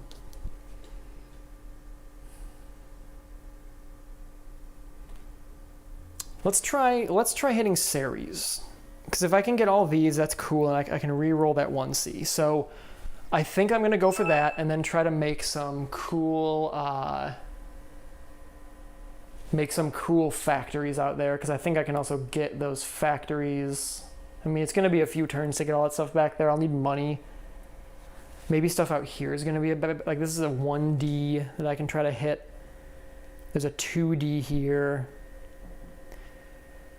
Let me see how far I can make it. So if I have my black side solar out here, I have an inherent thrust of 2, so if I keep with my probe class, I can go 1 for free, 2, I'm gonna get 3 thrusts, so 1, 2, and then I stop here. How about? Switch over. So I stop here, and then next turn I'm getting 3, 4, 5, 6 from Mercury flybys. So I have 6 burns I can do from here. And so where can I get to with 6 burns? Carrying my crew as well. Basically do the same dance as before. So 1, let's go down here. Let's do 1, 2, 3, 4, 5, 6. I can actually get all the way out there. Cool. See you, Sam. I'll talk to you later. So from here, I could get all the way out there in like one shot, basically. Right? Because 1, 2, 3, 4, 5, 6. Yeah. Yeah. And then everyone's in series, and I can try to prospect all those. Or I can go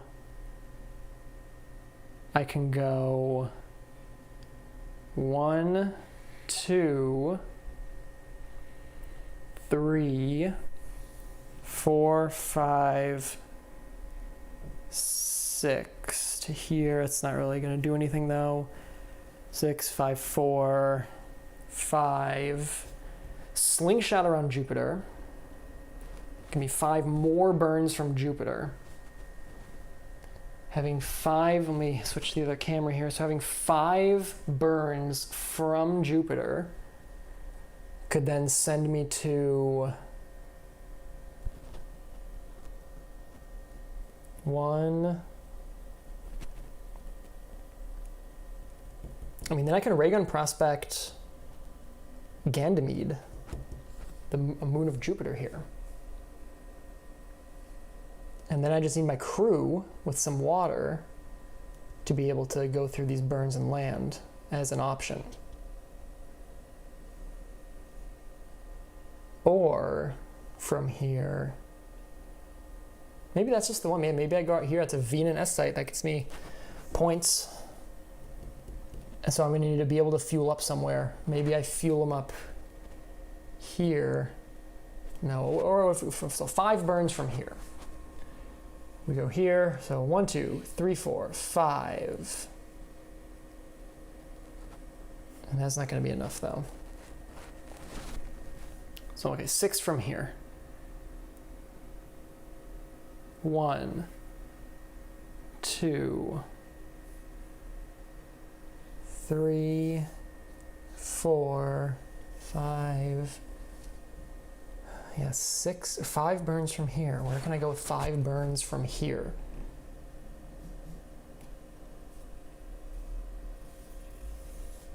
Up to there. It's 2.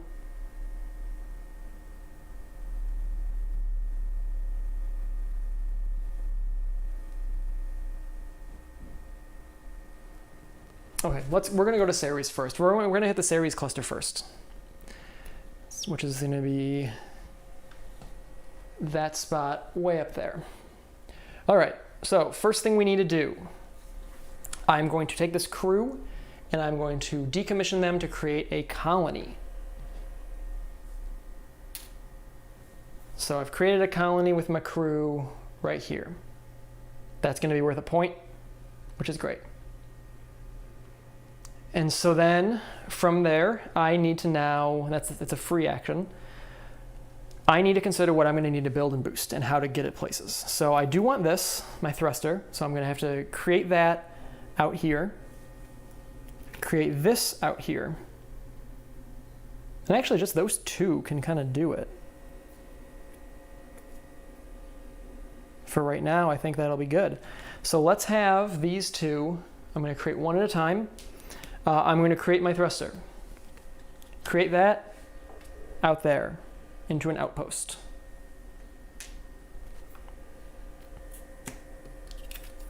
All right, and then it advances. Roll the die. We get 5. Disables my faction ability, but I don't have one, so no problem. My second move, oh, we also got $1 for crossing that threshold. My second move is going to be to create this guy out here as well. So put that into that spot as an action, and that advances.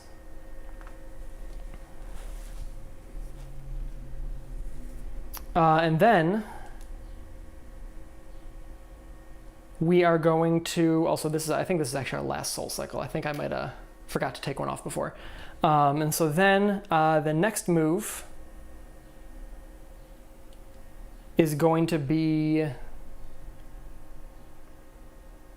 actually, sorry, I've gotten so hyped up. I forgot if I took the other ones off or not, if this is the last soul cycle or if I have one more. I'll play to the end of this one and calculate my score and then see if I want to go for the next one. So my next move then is going to be to deliver my solar sail using the delivery action. I can deliver from a factory. I guess I need the money at the factory though. So I'm going to do a factory refuel here to just give $7 to that outpost. 7. Okay, so that's my action there. Factory refuel to give $7 to this outpost. And then I am going to advance the turn marker, roll a die. I got a 1, it's inspiration. Let's go ahead and inspire. Cycle all these cards. It's an M-type dirt thruster. Actually, I like that M-type dirt thruster. The mass driver.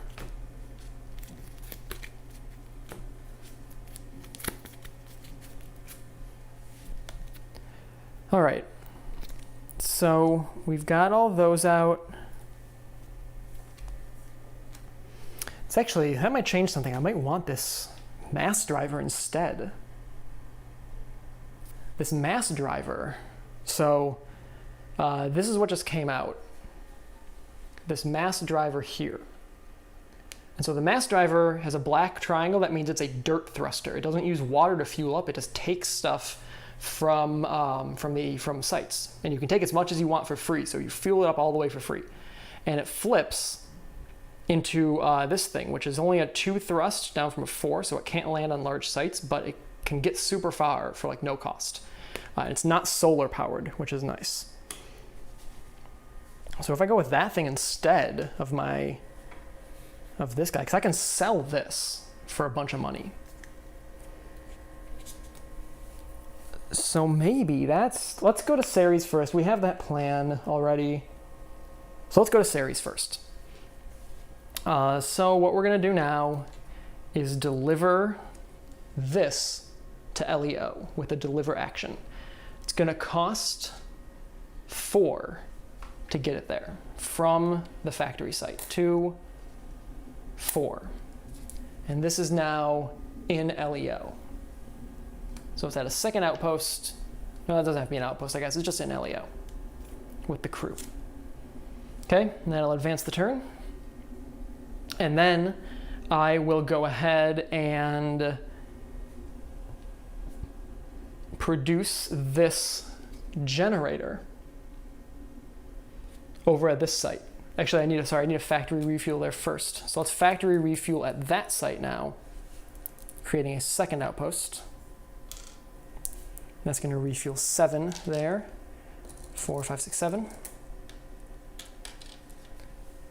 Advance the turn marker. Factory refuel is just creating water at factories. 1 is inspiration again. Well, never mind, I guess, for so much for buying this mass driver. It's now gone. It's gonna stick with the solar sail till the end of the game.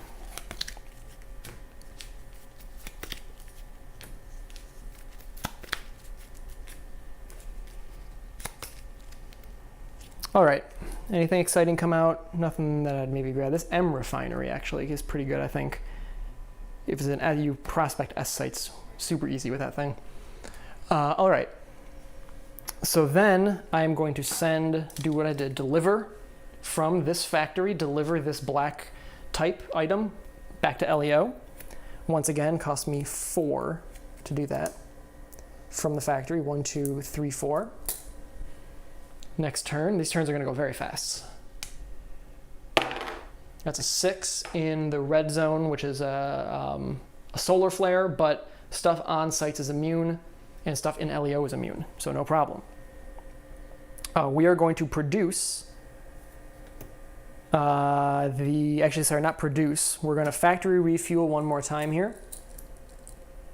1, 2, 3, 4.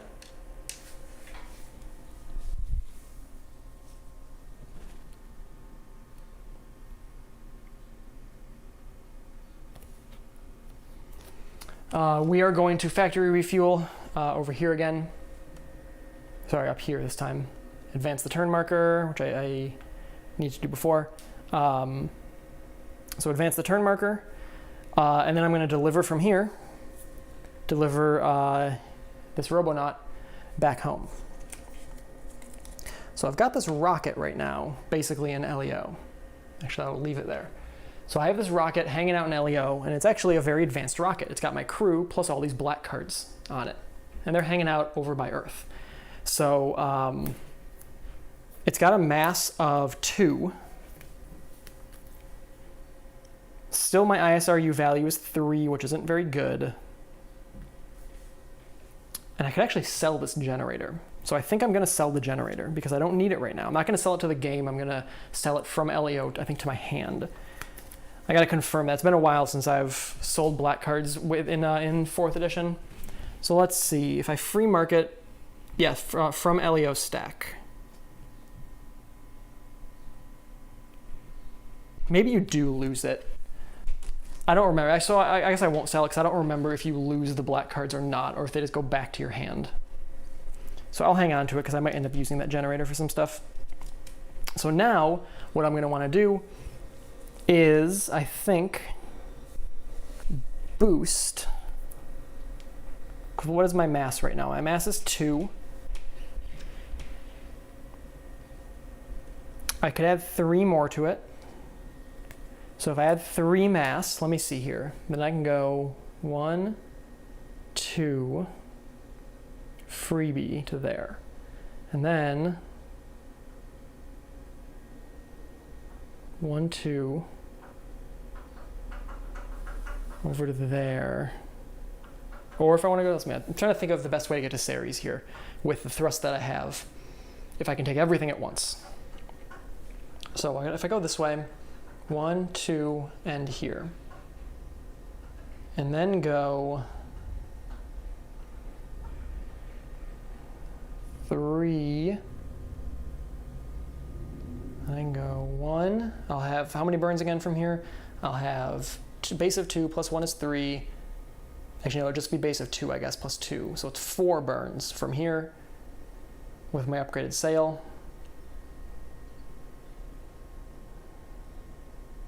I think I want to go the other way maybe. So actually I want to end, I want to do 1, 2 here.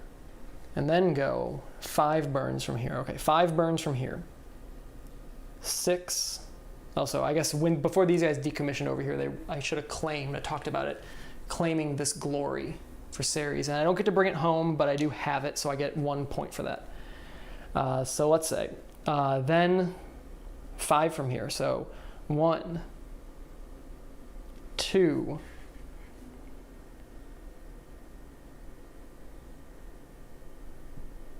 no, let's do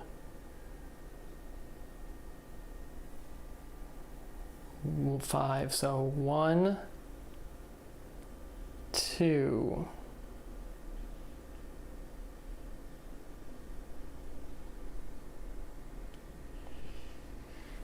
3, 4, stop there. That is a -2 thrust zone, so I'd have no thrust to go through that burn.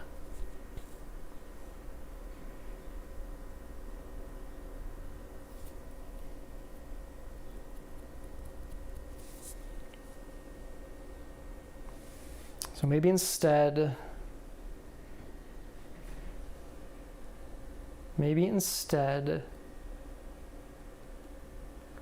what I could do to get out there. Cool, Matthew. Thanks for hanging out for so long. I'll talk to you later. We'll have to get a game in sometime when people can gather again. All right, let's see. 5 from here. How can I get to Ceres with 5 from here? 1, 2, 3.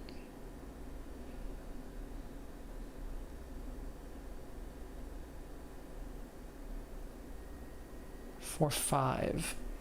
Then 1 burn to go there. No, that won't work. This is tricky. This is a tricky little puzzle for me to try to see if I can get there fast enough.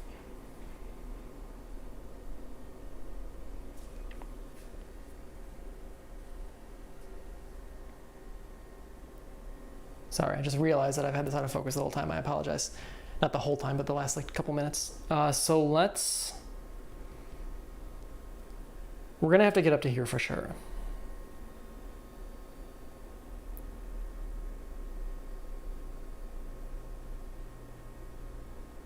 Actually, you know what? I'm going to do something kind of unorthodox here. I'm going to spend I think I did actually. I'm pretty sure I forgot to discard one of these. So I'm going to so this will be the end coming here, and it's very possible. If you guys have watched my streams before, you know I'm very bad at keeping up with this stuff in solo play. Trying to get better at it. We're going to say this is the last cycle. So okay. And maybe it should have gone for another one, I'm not sure, but we're going to say this is the last one. So I am going to... I have a good amount of fuel. So at home, I'm going to fuel up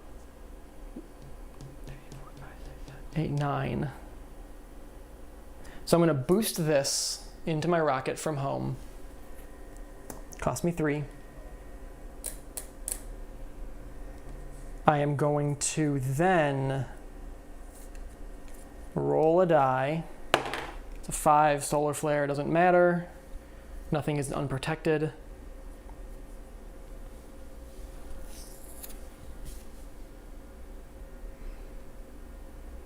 And then we should be able to take off. Because we're boosted. So if I go 1, 2, 3. I'm going to need that for that one, so I could go burn to there, and then I have 3 burns. 1, 2, 3.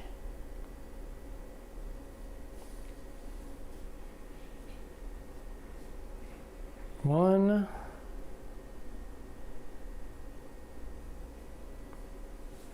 I can just go there and raygun prospect.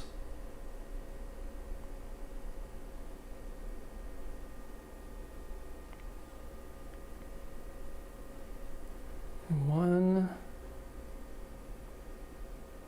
2, free burn, and then up to there.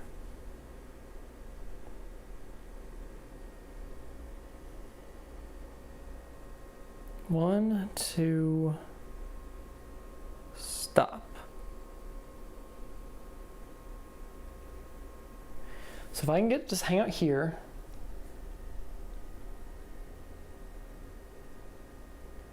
So that's 1, 2, 3, 4, 5. Hang out there. And then I'm gonna need just, I guess, if I'm playing this, and I apologize, again, like I said, I got mixed up. If I am playing this, just going for a prospect, not thinking I'm gonna be able to make a factory, though, well, no, if I can do that in one shot, I should just try to go make a factory somewhere. Like I said, I got mixed up at some point. I'm not sure if this disc is supposed to be here or not. So I'm going to pretend like I should have discarded it. I think I've gone through 3 cycles. 3 feels right. So let's go...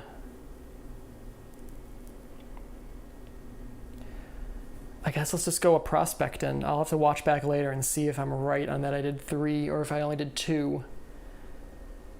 So if I could do... what basically the worry right now is this the last soul cycle, or do I have one more in front of me?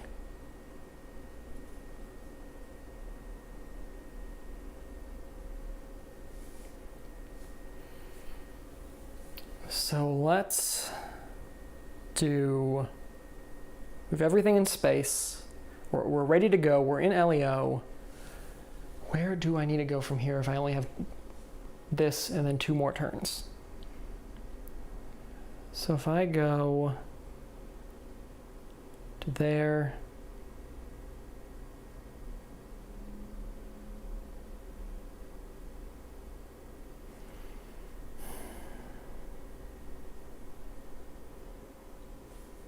I think I'm going to make a shot at this 1D. So I can get 6 from there, which is 1, 2... I guess let's run it backwards. I can go from 5 from here.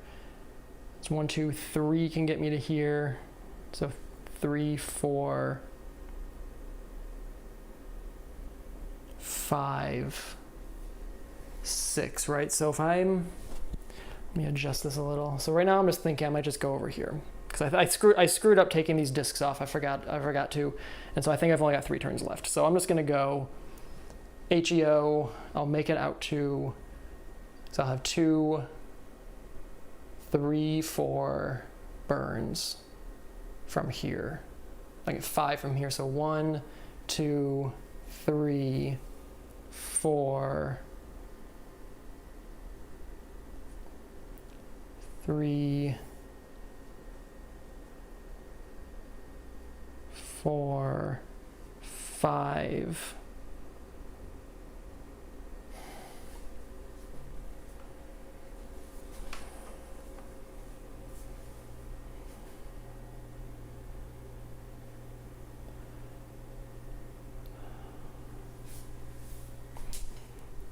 I feel bad. I feel bad that I got mixed up on how many turns I have. Like I said, I think I do only have this one left. I go 1. Maybe I can just try to prospect these. If I can get here, I can prospect those 2. Then crash land here and lay down a factory. I think that's what I'll do. I think I'll just go for another sea factory and call it a day. A bit of an anticlimactic ending because I forgot what I was doing, but let's do that. So I've got my crew thruster. I've got stuff here. Let's 1, 2, 3. So if I'm going to go to Mars, I'm going to go 1, 2, bounce there. Stop here, and then 1 free,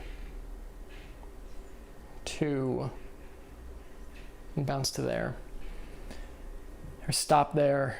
Yeah, okay, let's do that. Let's go to Mars. Again, I've fumbled what turn I'm on here, so we're just gonna go to Mars. I apologize for that screw up.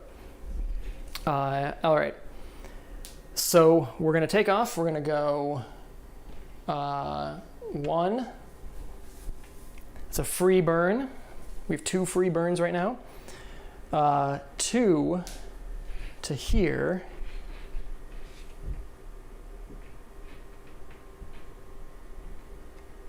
Hit this Lagrange point, which allows me to pivot in another direction. And I'll just wait right there. Because I only get 2 free burns, I'm using them there. And I do have to go through that radiation, so let's see if I break up. I do not. Okay, advance the turn track. 2 free burns, 1 in a free Mars burn from over here. Oh, and I'll take a buck my last turn.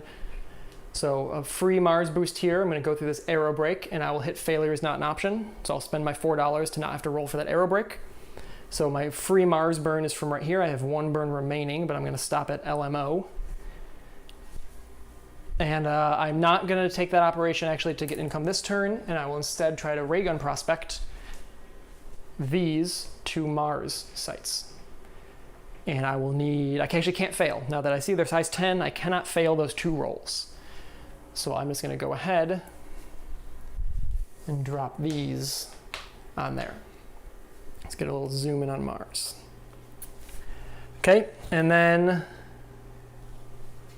next turn goes by. We have an event. It's a 1 inspiration. I'm not going to worry about it. I am going to attempt then to crash land onto that Martian site.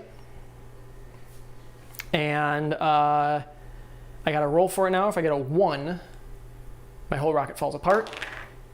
And okay, and I got a 1. So I guess that is the anticlimactic finish I get for making an anticlimactic finish and forgetting to keep track of what turn I was on.